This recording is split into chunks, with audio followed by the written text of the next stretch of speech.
19வது ஆண்டு சர் ஜெகதீஷ் சந்திர போஸ் நினைவு விழா விருது நிகழ்ச்சியை தமிழில் நாங்கள் 2வது முறையாக கொடுக்கிறோம். போன ஆண்டு பாரதியார் பல்கலைக்கழகத்தில் தமிழிலேயே கொடுத்தோம். தமிழில் கொடுக்கும்போது மகிழ்ச்சி, நிறைவு. அது மட்டும் இல்லாமல் இங்கே கூடியுள்ள விஞ்ஞானிகள் தமிழில் பேசும்போது மிகவும் கூடுதல் மகிழ்ச்சி. 2வது, முதல் முறையாக அறிவியல் சாராத ஒரு துறையின் முன் நாங்கள் இந்த விருதை அளிக்கிறோம், சட்டக்கல்லூரி மாணவர்கள் முன்னாடி. அதற்கான காரணம் என்னங்கிறத மாணவர்களுக்கு துணைவேந்தர்கிட்ட கேட்டார். Why are you so keen to have this at our, is it really conducive for you to have the science program here? I told him, in India for the past 10 years we are losing the scientific temper drastically, diminishing. For that we are seeking the help of the legal dignitaries like you to promote the scientific consciousness. அறிவியல் மனப்பான்மை கடுமையாக இந்தியாவில் குறைந்து வருகிறது. அதை போக்குவதற்கு சிறந்த பேச்சாளர் மட்டுமல்ல, மகா புத்திசாலியான நீங்கள் தான் அதை நிறைவேற்றி வைக்க வேண்டும். அது மட்டுமல்ல, இங்க வந்துள்ள அத்தனை பேரும் உங்களுடைய கரிக்குலர் சம்வேர் ரிலேட்டட். இந்த கான்செப்ட் ஆஃப் சயின்ஸ் கான்சியஸ்னஸ் குறைஞ்சதுக்கு பல காரணங்கள், நேரம் இல்லை, 2 தான். பள்ளிகளில் வந்து நம்ம அந்த ஜாய் ஆஃப் சயின்ஸ் போய் எடுத்துங்க. முன்னெல்லாம் ஸ்கூலில் வந்து எக்ஸ்பெரிமெண்ட்ஸ் எல்லாம் இருக்கும், எப்படி ஆக்சிஜனை உருவாக்குறது, எப்படி கிளாஸ்லேயே வந்து கிளவுட் ஃபார்ம் பண்ணுறது, இதெல்லாம் இருக்குது. இப்போலாம் completely there is nothing like that. So basically we lost that science, joy of science in the schools. Second is, social media is not giving any importance to the scientists and scientific discovery at large. இப்போ இருக்கிற மீடியாலாம் சினிமாக்காரங்களுக்கு கொடுக்குற மதிப்பு கூட விஞ்ஞானிகளுக்கு கொடுக்கறதில்ல. அவர் சொன்னது அப்படி code பண்ணுறேன். ரஜினி சார், கமல் சாருங்கிறாங்க, ஆனால் விஞ்ஞானிகிட்ட இன்டர்வியூ பண்ணும்போது சார்னு சொல்ல மாட்டேன். அந்தளவு வந்து cinema is become so popular. So kindly put the photograph of the scientist அப்படின்னு சொன்னார். என்ன ஆச்சுன்னு கேட்டீங்கன்னா, மறுநாள் வந்து science news paper publish the report, very famous English daily. அந்த அவர் சொன்ன அந்த இன்ஃபர்மேஷன் வெர்பாட்டமாக வந்தது, ஆனால் ஃபோட்டோ இல்லை, no photo of the scientist. என்ன காரணம்னு கேட்டீங்கன்னா, media doesn't know the value of the scientist. இங்கே வந்து அமர்ந்திருக்கிற எல்லாருமே இந்த விருதுக்காக வந்தவர்கள் அல்ல, எல்லாருமே ரொம்ப பிஸியாக இருந்தாங்க. We have not met them at all except Dr. Anand, because I have a project with National College. Rest of the scientists நாங்கள் யாரையுமே மீட் பண்ணது, எல்லாமே through the email, through the nominations. All are very, very busy. They are coming here mainly to show they are interested to transmit the scientific temper to the students community. அதுதான் வந்திருக்காங்க. I am very happy to invite you all for that. We are having a special guest, Professor Ramachandran, who is an expert in global warming and climate change. It is going to play a havoc in all our life. உங்க life, என் life. இனிமேல் நீங்கள் திருமணமாகி உங்களுக்கு வரக்கூடிய குழந்தைகள் லைஃப்லாம் பயங்கரமாக பாதிக்கப்பட போகுது global warming and climate change. இதை நம்ம தயாராக இருக்கிறோமா? இதான் last year we published a report. It was published in Loyola College and மாண்புமிகு மினிஸ்டரோட வந்திருந்த minister for environment doctor Chanakyaa வந்திருந்தாங்க. அப்போ we emphasize the role of every citizen to combat global warming and this. Any time 6 மாதம் பெய்ய வேண்டிய மழை 3 நாளில் பெய்ய போகுதுங்க. இங்கே மட்டும் இல்லை, தமிழ்நாட்டிலையும். சேஃபஸ்ட் பிளேஸ் இன் தமிழ்நாடுன்னு பார்த்தீங்கன்னா எனக்கு தெரிஞ்ச திருச்சி, ஓரளவு கோயம்புத்தூர். ப்ரொஃபசர் ராமச்சந்திரன் சொல்கிறாருன்னா, within 20 years Thanjavur has become a dry. It's called granary of Tamil Nadu. So what you are going to do, what I am going to do, we can do something. அதுதான் அந்த புக்லெட்ல நாங்கள் publish பண்ணோம், என்னென்னலாம் செய்யலாம், இது individual என்னென்னலாம் செய்யலாம்னு சொல்லிட்டு. இந்தியன் சயின்ஸ் மந்த்னுடைய தாற்பயம் என்னன்னு கேட்டீங்கன்னா, how individual is involve in scientific temper. For example, இந்த குளோபல் வார்மிங்னு சொல்லும்போது பார்க்கும்போது நியரஸ்ட் நீங்கள் தப்பிக்கிறதுக்கு வேண்டிய எல்லா லிஸ்ட்டும் நீங்கள் வச்சுக்கணும். சப்போஸ் ஒரு ஃப்ளட் வந்ததுன்னா ஓவர் நைட்டாக நீங்கள் ஃபர்ஸ்ட் ஃப்ளோரில் இருந்தீங்கன்னா யார் யாரை கான்டாக்ட் பண்ணி உடனே போகலாம். Can you walk? Most of the village is going to submerged.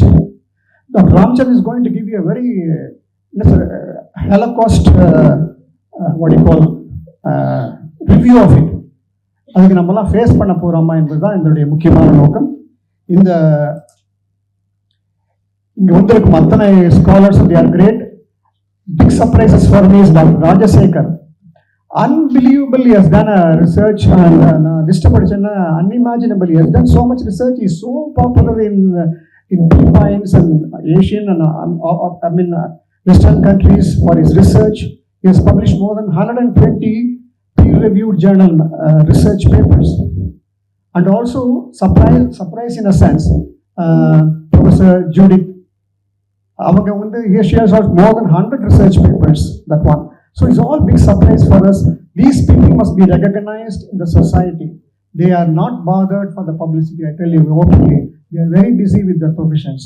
But நம்ம தான் அவங்கள முன்னுக்கு கொண்டு வரணும். அவங்கள பற்றி நம்ம நிறைய பேச வேண்டும்.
தமிழ்லேயே பேசுனாங்க, கொஞ்சம் லிட்டில் பிட்டு கொஞ்சம் உதறும், பட் பேச விரும்புகிறேன். உங்களை எல்லாத்தையும் கிராமத்து முகத்தெல்லாம் பார்க்கும்போது சந்தோஷமாக இருக்குது. ஏன்னா I am from village, small village, ரொம்ப சின்ன கிராமத்துலேருந்து வந்தேன்.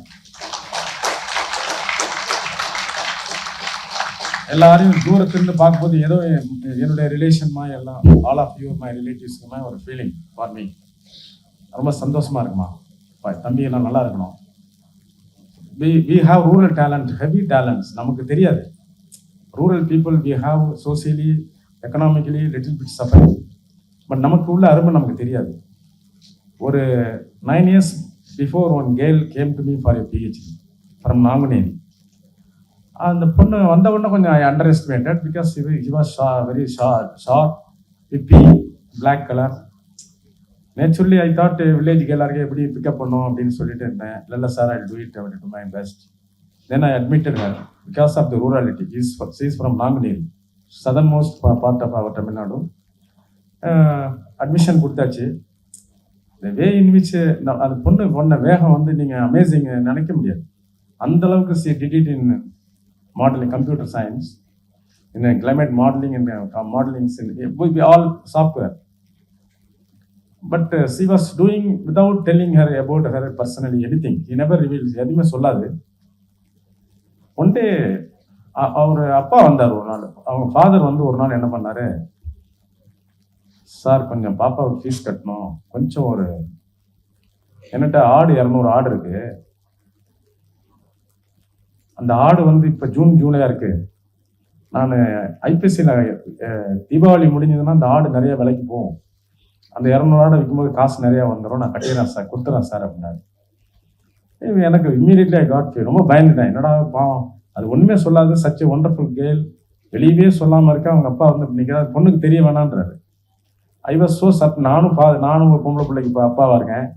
அப்பா வந்து சொல்கிறாரு, சொல்லாதீங்க பொண்ணுக்கு பணத்தை மட்டும் கட்டிங்க சார், நான் வந்து கண்டிப்பாக வந்து கொடுத்துட்றேங்கிறாரு. அவர் வந்து வெரி ரூரல் ரொம்ப ஒரு நல்ல ஒரு கிராமத்து தந்தைன்னா உங்களுக்கு தெரியும்.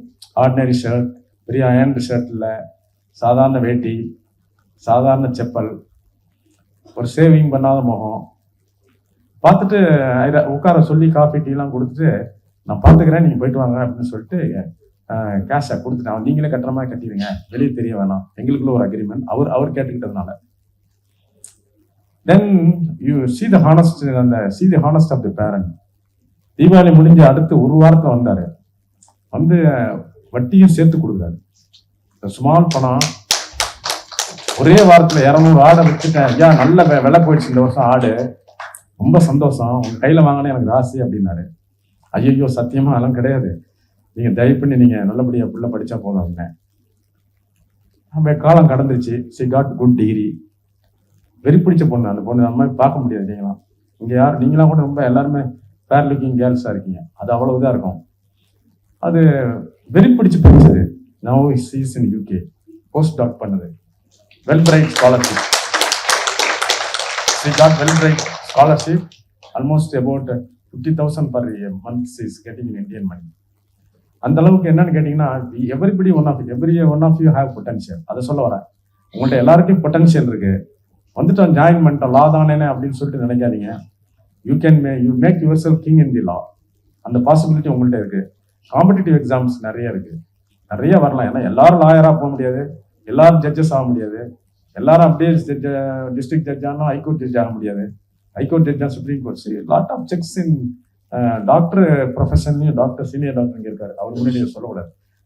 Orthopaedician there. உங்களுக்கு ஒரு doctor profession lawyer profession over நைட்டில் பெரிய ஆள் ஆக முடியாது. It will take about 30 years. நீங்கள் ஒரு 30 வருஷம் போட்டால் தான் அப்புறம் உங்களுக்கு வந்து தே ஹேவ் தட் ஐடென்டிட்டி கவுண்ட்ஸ்லாம் நிறையா இருக்குது. எனக்கு அதெல்லாம் தெரியாது. ப்ரொஃபஷனலி அவங்க இந்த சீனியர்னா அவங்க ஒரு ஸ்டைலில் வருவாங்க, அவங்க மரியாதை. ஜூனியர்ஸ் பயந்து போகிறது. அந்த ஜுடிஷியலி பார்த்தீங்கன்னா ரொம்ப பயமாக இருக்கும். நம்ம இங்கே தான் இப்படி பேசுவோம், கோர்ட்டுக்குள்ளே போனீங்கன்னா நம்ம டங்கு டனால் ஆயிடும். அந்த அளவுக்கு மிரட்டல் இருப்பாங்க. அப்புறம் இவங்களையே பார்க்க முடியல, லாயர்ஸ்குள்ளே எந்த கதி அப்படின்னா ஜட்ஜி எப்படி இருப்பாரு. அப்படிங்கும்போது அவர் வரும்பொழுது பயமுறுத்தும் போது நமக்கெல்லாம் எங்களுக்குலாம் பயமாக இருக்கும். Once I attended for a government witness, Dr. Chanakyaa is very simple lady of Indian Forest Service. நீங்களாம் ஒரு ரோல் மாடல். அவங்க பாருங்க எப்படி சிம்பிளா இருக்காங்க பாருங்க. அதனால நான் அப்படி போனோம்னா பயந்து உள்ள போனா இப்பதான் தெரிஞ்சது. அந்த கேம்பஸ்குள்ள போனீங்கன்னா எந்த பயிலையும் அவங்க போட்டு திணிடுவாங்க. சச் எ பவர்ஃபுல் பீப்புள் நீங்க எல்லாரும். அதனால நீங்க be powerful always. My blessing to you all. இதோட நான் சிம்பிளா அதை முடிச்சுட்டு உங்களுக்கு just to motivate you I told this story. இப்போ என்னை கேட்குறது வந்து குளோபல் வார்மிங் விட்டு பேச சொன்னார். என்னன்னு கேட்டிங்கன்னா வெரி சிம்பிள். எல்கேஜி நம்ம தாத்தா பாட்டன் காலத்துலாம் பார்த்தீங்கன்னா எல்லாரும் ஈவினிங் வேலை முடிச்சுட்டு வில்லேஜில் வந்தவொடனே, இல்லை டவுனுங்கிறதுலாம் பெருசாக கிடையாது அந்த காலத்தில். ஈவன் 77 நான் நீங்கள் எம்எஸ்சி பண்ணும்பொழுது சென்னையில் வந்து நீங்கள் பண்ணும்பொழுது கிராமமாக தான் இருந்தது சென்னையை. எக்ஸப்ட் அந்த பாரிஸ் கார்னர் அண்ட் டி நகர். மீதியெல்லாம் உங்களுக்கு ஒரு கிராமமாக தான் இருந்தது. இப்போ இந்த something happen within this 50 years. எல்லாம் பார்த்தீங்கன்னா நாகரிகங்கிற போர்வையில் உச்சுன்னு வந்துட்டோம். இன்றைக்கி வந்து எங்களால் ஒன்றும் பண்ண முடியல. சாரீஸில் பார்க்குறதுக்கு பெரிய கடவுள் மாதிரி அவங்க. சாரீஸில் வரவங்கள ஜடை பண்ணிக்கிட்டு பார்த்தா அது சாமிக்கு சாமி. அப்புறம் அதில் உண்மையாலுமே வந்து கொஞ்சம் பூவுக்குலாம் வச்சுக்கிட்டு கொஞ்சம் உண்மையான இருந்தாங்களா அவங்க தெய்வத்தின் தெய்வம். இப்படிலாம் போயிடுச்சு. பசங்க இந்த சைடு பார்த்தீங்கன்னா எங்களுக்கு என்னமோ ஒரு கட்டிங் ஸ்ட்ரைட்டாக 90 டிகிரி அடிக்கிறான், ஒரு டிகிரி கட்டிங். அப்புறம் அதுக்கு மேலே நிறைய தொங்குது. We don't know because it's dynamic. எல்லாம் மாறும், காலம் மாற எல்லாம் மாறும். நீங்களும் மாறணும். நாளைக்கு உங்கள் பிள்ளைங்கள்லாம் நினச்சி பார்க்க முடியல, என்ன பண்ணுவானே தெரியல. எங்களுக்கு பயமாக இருக்குது. இப்போ இவங்கெல்லாம் அப்படி உட்காந்துருக்காங்களே, இவங்க பிள்ளைங்கள்லாம் என்ன பண்ணோம் அப்படின்னு சொல்லி. அவன்லாம் வந்து உங்களுக்கு நேராக ஒரு ஸ்ட்ரைட்டாக ஒன்று பண்ணிவிட்டு 90 டிகிரியில் ஒரு குச்சி மாதிரி கொண்டு போவான் ஹேர் ஸ்டைல். நீங்களாம் ஒன்றும் பண்ண முடியாது. அந்த அளவுக்கு இது today things are going on. But இதெல்லாம் ஏற்றுக்கணும். நீங்கள் வரலாறு எதையுமே ஏற்றுக்காத மனிதன் வந்து ரிஜெக்ட் ஆயிடுவாங்க. ஒரு பொருளையோ ஒரு இடத்தையோ ஒரு கால நேரத்தையோ ஒத்து போகாத யாரையுமே வந்து தூக்கி எறிஞ்சிடும். அதான் டார்வின் தியரி. யார் நீங்கள் சர்வைவல் ஆஃப் தி ஃபிட்டஸ்ட்டுங்கிறது யார் எந்த காலகட்டத்தில் ஒத்து போகிறீங்களோ அவங்கெல்லாம் ஒத்து போகலாம். மீதி பேரை வந்து இயற்கை வந்து தூக்கி எறிஞ்சிடும். ஸோ இந்த இயற்கை என்ன பண்ணுச்சிங்கன்னா, நம்ம அந்த காலத்தில் அவ்வளோ அருமையான இயற்கையாக இருந்தது. இப்போ வந்து கார்பன் டை ஆக்சைடுங்கிற ஒரு எமிஷனுக்கு அட்மாஸ்பியர் கூட போகுது வானமண்டலத்துக்கு. இந்த கார்பன் டை ஆக்சைடு எங்கேருந்து வந்தீங்கன்னா நிலக்கரியை நிறைய யூஸ் பண்ணுறாங்க. இப்போ நம்ம எல்லாம் இங்கே உட்காந்துருக்கோம். இங்கே உட்காந்துருக்கிறதுக்கு இவ்வளவு எலக்ட்ரிசிட்டி எங்கேருந்து வருதுன்னு பார்த்தீங்கன்னா நெய்வேலியிலேருந்து வருது. நெய்வேலியில் பர் அவருக்கு நம்ம 200 டன்ஸ் எரிக்கிறோம். ஒரு 200 டன்ஸ் போட்டு எரிச்சாதான் இந்த எலக்ட்ரிசிட்டி நமக்குலாம் வரும். ஆனால் இப்படி நிறைய தெர்மல் இருக்குது. எண்ணூர் தெர்மல் இருக்குது, நெய்வேலி தெர்மல், நிறைய தெர்மல் இருக்குது. இதெல்லாம் இந்த தெர்மல் பவரில் இன்டியூஸ் பண்ணி அந்த கார்பன் டை ஆக்சைடு அந்த எரிசக்தி வரும்போது கார்பன் டை ஆக்சைடு வெளியே வானத்துக்கு போகும். இந்த வானமண்டலத்துக்கு கார்பன் டை ஆக்சைடு போகிறது என்னன்னு கேட்டிங்கன்னா, ஒரு இயற்கையிலேயே நமக்கு நம்ம மூதாதையர் காலத்தில் ஒரு 1.5 டிகிரி ஹீட்டில் தான் இருந்தோம். மற்ற பிளானட்ஸ்லாம் பார்த்தீங்கன்னா மற்ற கிரகங்கள்லாம் வந்து -500 டிகிரி இருக்கும், இல்லைன்னா +4000 டிகிரி இருக்கும். இப்போ இந்த சூரியன்லாம் 4000 டிகிரிக்கு மேலே. அதே மூன் பார்த்தீங்கன்னா -400 டிகிரி இருக்கும். ஒரு கிரகத்திலையும் வந்து இந்த மாதிரி ஒரு நிதானமான ஒரு சீதோஷ்ணம் கிடையவே கிடையாது. அது என்ன தெய்வம்னு சொல்கிறதா, இயற்கைன்னு சொல்கிறதா, என்ன காரணத்தினால நம்ம ஒன்றும் கண்டுபிடிக்க முடியாது, எல்லையற்றது. அதில் போய் நமக்கு மட்டும் இந்த பூமிக்கு மட்டும் உங்களுக்கு ஒரு 1.5 டிகிரியில் வந்து உஷ்ணம் இருந்துகிட்டே இருந்தது. அது கார்பன் டை ஆக்சைடு அளவு வந்து அப்போ 274 இருந்தது, மில்லியன் இயர்ஸாக இருந்தது. 274 அளவு வந்து ஒரு ppmங்கிறது வந்து இருந்துக்கிட்டு ஒரு 1.5 டிகிரியை வச்சுக்கிட்டு இருந்தது. இப்போ கார்பன் டை ஆக்சைடு ஓவராக கூட்டின உடனே 274ங்கிறது 420 தான் இன்னைக்கு வந்துருச்சு. நம்ம பண்ண தப்பு. 274 இயற்கை கடவுள் கொடுத்தது, அது இயற்கை கொடுத்தது. 274 ppmக்கு மேலே 420 ppm இன்னைக்கு உண்டு பண்ணிட்டோம். அதுக்குண்டான ஹீட் அது கொடுக்கும், அவ்வளோதான். கார்பன் டை ஆக்சைடுங்கிறது நிறைய பேர் வந்து அது கறி அட்மாஸ்பியருக்கு அந்த கறி போச்சுன்னா கருப்பாக இருக்கிற கறி வந்து பூமி வெப்பத்தை வாங்கும். அதனால தான் கருப்பு சட்டை போட்டிங்கன்னா வெப்பமாக இருக்குன்னு சொல்லுவாங்க. எல்லாரும் கருப்பு போட்டுறீங்க நீங்கள், அப்போ எல்லாரும் வெப்பமாகனு சொல்ல முடியுமா? என்ன அப்படி முடியாது. அதனால கருப்புன்னா நமக்கு ப்ரொஃபஷனலி இருக்கும். ஆனால் அந்த கருப்பு வந்து ஹீட்டை உறிஞ்சும். அந்த உறிஞ்சுறதுனால அதிகமான ஹீட்டு. இப்போ என்னென்ன ஹீட்னா, அந்த ஹீட் வந்ததுனால நமக்கு 2 மடங்கு, நமக்கு 3 மடங்கு கடல் அட்மாஸ்பியர்லேருந்து ஓவர் ஹீட் வந்தோடனே கடலை போய் பாதிக்கும். கடலை பாதிச்சதுனால கடலால் உண்டான மாற்றங்கள்லாம் இன்னைக்கு நம்ம அனுபவிக்கிறோம். நேற்றுலாம் பார்த்தீங்கன்னா ஹிமாச்சல் பிரதேசில் திடீர்னு கிளவுட் பஸ்ட். ஒரே இடத்துல கிளவுட் பஸ்ட்னா என்னன்னு கேட்டிங்கன்னா, இப்போ நமக்கு நேராக ஒரு கிளவுட் பஸ்ட் வருதுன்னா வந்து ஒரு டென்சிட்டி அடிச்சதுன்னா அது வந்து ஒரு 600 mm 700 mm ரெயின்ஃபால் அப்படியே கொட்டும். அப்போ அந்த இடத்துல உள்ள மரம் கடி எல்லாம் அப்படியே பூமி கீமி எல்லாம் சரியும். ஒரே இடத்துல அவ்வளோ மழை பெஞ்சா சரியும். அதனால முந்தானெல்லாம் பார்த்தீங்கன்னா 3 days முன்னாடி எல்லாமே ஹிமாச்சல் பிரதேசில் எல்லாம் ரோடெல்லாம் கண்ணுக்கு முன்னாடி என்ஹெச்லாம் பாலம்லாம் அப்படியே பிரீச் ஆகி போயிட்டுருக்கு, கண்ணுக்கு முன்னாடி போயிட்டுருக்கு. இது மாதிரி உங்களுக்கு பேர ஆபத்துகள் எப்போ வரும்னா, கடல் பகுதி மாற்றம் ஏற்படுது. வானமண்டலத்திலையும் மாற்றம், கடல்லையும் மாற்றம். அப்போ இந்த 2 மாற்றங்களையும் சரி பண்ணுறதுக்கு நம்ம 1/3 தான் இருக்கோம் நிலப்பரப்பு. இந்த நிலப்பரப்பில் பல ஜீவராசிகள், அதில் நம்மளும் ஒரு சாதாரண ஜீவராசி தான். நம்மளை பெருசாக நினைக்கிறோம் மனுஷன்னு. அழியறது மனுஷன் தான். ஏன்னா மற்றவங்களுக்குலாம் அவங்களுக்கு ஒரு சென்சரி ஹேபிட் இருக்குது. சென்சரி ஹேபிட்னா, இப்போ உங்களுக்கு சுனாமி வந்தது 2003 தாய்லாண்டில் வந்து யானைகள் வந்து உடனே அட்வான்ஸாக 1 ஹவருக்கு முன்னாடி எல்லாம் ஓடி இருக்கு. 2 hours இன்லாண்ட் ஓடி இருக்கு, கடல் பகுதியிலேருந்து ஓடி இருக்கு. அது ஏன்டா அதெல்லாம் ஓடுதுன்னு சொல்லி அவனுங்க, என்னடா நம்ம வளர்க்குறதா இந்த யானை இப்படி ஓடுது நம்மளை கண்டு அப்படின்னு சொல்லி எல்லாரும் கண்ட்ரோல் தெரியாமல் முழிக்கிறான். யானை ஓடுது. அப்புறம் 1 hour கழிச்சு அந்த இடத்துல வந்து சுனாமி வருது. என்டையர் ஏரியா வந்து வித்தின் செகண்ட்ல வந்து எல்லாம் கடலுக்குள்ள போயிட்டாங்க. பல லட்சம் பேர் உள்ள போயிட்டான். பல வீடுகள்ல உள்ள போயிடுச்சு. 10 நிமிஷம் தான், 10 minutes சுனாமி வரும், அடிச்சது உள்ள எடுத்துட்டு போயிடுச்சு. அவ்வளோ பெரிய என்னன்னு கேட்டிங்கன்னா, இந்த மாதிரி வந்து இயற்கை தன் மாற்றத்தை நம்மளால சரி பண்ண முடியாது. எதிர்காலம் கூட இருக்கும், இன்னும் எதிர்காலத்தில் கூட இருக்கும். நீங்கள் இப்போ தமிழ்நாடை பொறுத்தவரையிலும் பார்த்தீங்கன்னா, புவி வெப்பம் அல்லது நம்ம இந்த குளோபல் வார்மிங்கில் இந்த ஹீட்னால சீ சர்ஃபேஸ் டெம்பரேச்சர், அதாவது கடலுடைய சீதோஷணம் கூட நமக்கு சைக்ளோன் அடிக்கடி வரும். சைக்ளோன் வந்ததுன்னா கடலோர மாவட்டங்களில் நம்ம ஒரு 14 மாவட்டம் இருக்கும். 14 மாவட்டங்களுக்கும் பயங்கரமான சேதம் வரும். அப்புறம் அந்த சைக்ளோனுங்கிற அந்த கடல் தண்ணி 70 மீட்டர் மேலே வரும். 70 மீட்டர் வேகமாக வந்து மேலே உயரமாக வந்து அடிக்கும் பொழுது நமக்கு உள்காட்டில் வந்து ஒரு உப்பு தண்ணியாக மாறிடும். இப்போ அது உப்பு தண்ணியாக மாற அங்கே உள்ள தாவரங்களோ வேளாண்மையெல்லாம் குறையும். அப்போ நமக்கு பஞ்சம் வரும். மரங்கள்லாம் இயற்கையில் மரங்கள்லாம் இப்போ நல்ல ஒரு வேம்பு மரம் இருக்குன்னா அந்த வேம்புலாம் வளராது அந்த இடத்துல, வெறும் கள்ளி செடி வளரும். இப்படி உங்களுக்கு பார்த்தீங்கன்னா இயற்கை பரிதாபம்னா நாளுக்கு நாள் உங்களுக்கு கூடிக்கிட்டே போகக்கூடிய வாய்ப்பு இருக்குது. அதனால இதெல்லாம் தடுக்கணும்னா கார்பன் டை ஆக்சைடு எமிஷனை குறைக்கணும். நாளைக்கு நீங்கள் எல்லாம் தயவு செஞ்சு நீங்கள் எல்லாரும் கோர்ட்டுக்கு போவீங்க. ஒவ்வொரு சயின்ஸ் உங்கள்கிட்ட வரும். ஒரு சயின்ஸ் சம்மந்தமாக ஒரு வந்துச்சுன்னா விடாதீங்க. என்வாயர்மெண்ட்டில் ப்ரொடெக்ட் பண்ணோம்னா கடைசியாக லீகல் தான். லீகல் பிளாட்ஃபார்ம் தான் இன்றைக்கி நிறைய இடத்துல நிப்பாட்டி இருக்கு. அதனால் எல்லாரும் சொன்ன மாதிரி டாக்டர் அம்பேத்கர் வந்து when he was enacting the constitution அன்றைக்கி இம்ப்ளிமெண்ட் பண்ணுறதுக்கு பெரிய வாக்குவாதத்தில் உங்களுக்கு அவர் மூணாக பிரிச்சிடறாரு. ஃபர்ஸ்ட்டில் வந்து அரசியலுக்குள்ள நிர்ணயத்துக்கு அரசியலுக்குள்ள பவர், ரெண்டாவது வந்து ஆட்சியாளர்களுக்குள்ள பவர், அதாவது அரசியலுங்கிறது பொலிட்டிக்கல், ரெண்டாவது அட்மினிஸ்ட்ரேட்டிவ், மூணாவது ஜுடிஷியரிக்கிட்ட மூணாவது எக்கச்சக்கமாக பவர் கொடுக்குறாரு. அதனால அவர்கிட்ட கேட்டப்போ எல்லாருக்கும் சரிசமமாக தான் நான் பிரித்து கொடுத்துருக்கேன் கான்ஸ்டியூஷனை. நாங்கள் யாராவது ஒருத்த குறையா இருந்தாலும் இன்னொருத்த பேலன்ஸ் பண்ண வேண்டிய கட்டாயத்தில் தான் இந்த கான்ஸ்டியூஷன் நாங்கள் எழுதியிருக்கோம். அதனால் இந்த கான்ஸ்டியூஷன் வந்து நீங்கள் சாதாரண நினைக்க வேண்டாம் அப்படின்னு சொல்லியிருக்காரு. அந்த வகையில் பார்த்தீங்கன்னா நீங்கள் ஒரு அப்போல்றது கான்ஸ்டியூஷன் நீங்கள் தான் நிறுத்த போகிறீங்க. எத்தனை பேர் ஜட்ஜஸ், எத்தனை பேர் நீங்கள் பெரிய ஆட்கள்னு எனக்கு தெரியலை. But definitely every one of you will come up. ஏன்னா இன்றைக்கெலாம் காம்படிஷனில் the way in which our student வாட்டியுமா sees way in which speaks. நான் I thought she was a professor. அந்த அளவுக்கு ஸ்கில்டாக பேசுது, இந்த சின்ன வயசுலேயே ஸ்கில்டாக பேசுது. She understood the scenario of the common இந்த ஆடியன்ஸை பார்த்துட்டு அதுக்கு மாதிரி நைஸாக is able to put it that things. அதெல்லாம் உங்களுக்கு அப்ரிஷியபிள்மா. God bless you all. அதனால் வந்து உலகம் மாறும், நீங்கள் மாறினாலும் இயற்கையை மாற்றக்கூடாது. இயற்கையை மாறாமல் இருக்கணும். அது தாண்டி ஒவ்வொரு மரத்திற்கும் ஒரு 9 மரம் வேணும். 9 மரம் இருந்தால் தான் ஒரு 950 kg கார்பன் டை ஆக்சைடு நம்ம ஆக்சிஜன் கிடைக்கும். 9 மரம் இருந்தால் தான் ஒரு மனுஷனுக்கு நமக்கு 940 கிலோ வேணும் ஒரு ஆக்சிஜன் நம்ம லங்ஸுக்கு. நீங்களாம் நினச்சிட்டு இருக்கீங்க இப்போ நம்ம பேசிக்கிட்டு இருக்கோம், உட்காந்துருக்கோம், எல்லாருக்கும் அப்பப்போ ஒரு ஆக்சிஜன் உள்ளே போயிட்டு கார்பன் டை ஆக்சைடு வெளியே தள்ளிக்கிட்டு இருக்கு. எவ்வளோ அற்புதமான ஒரு ஜீவன் நம்ம எல்லாரும். உள்ள நமக்கு தெரியாமல் ஒரு லங்ஸ்னு ஒன்று இருக்குது.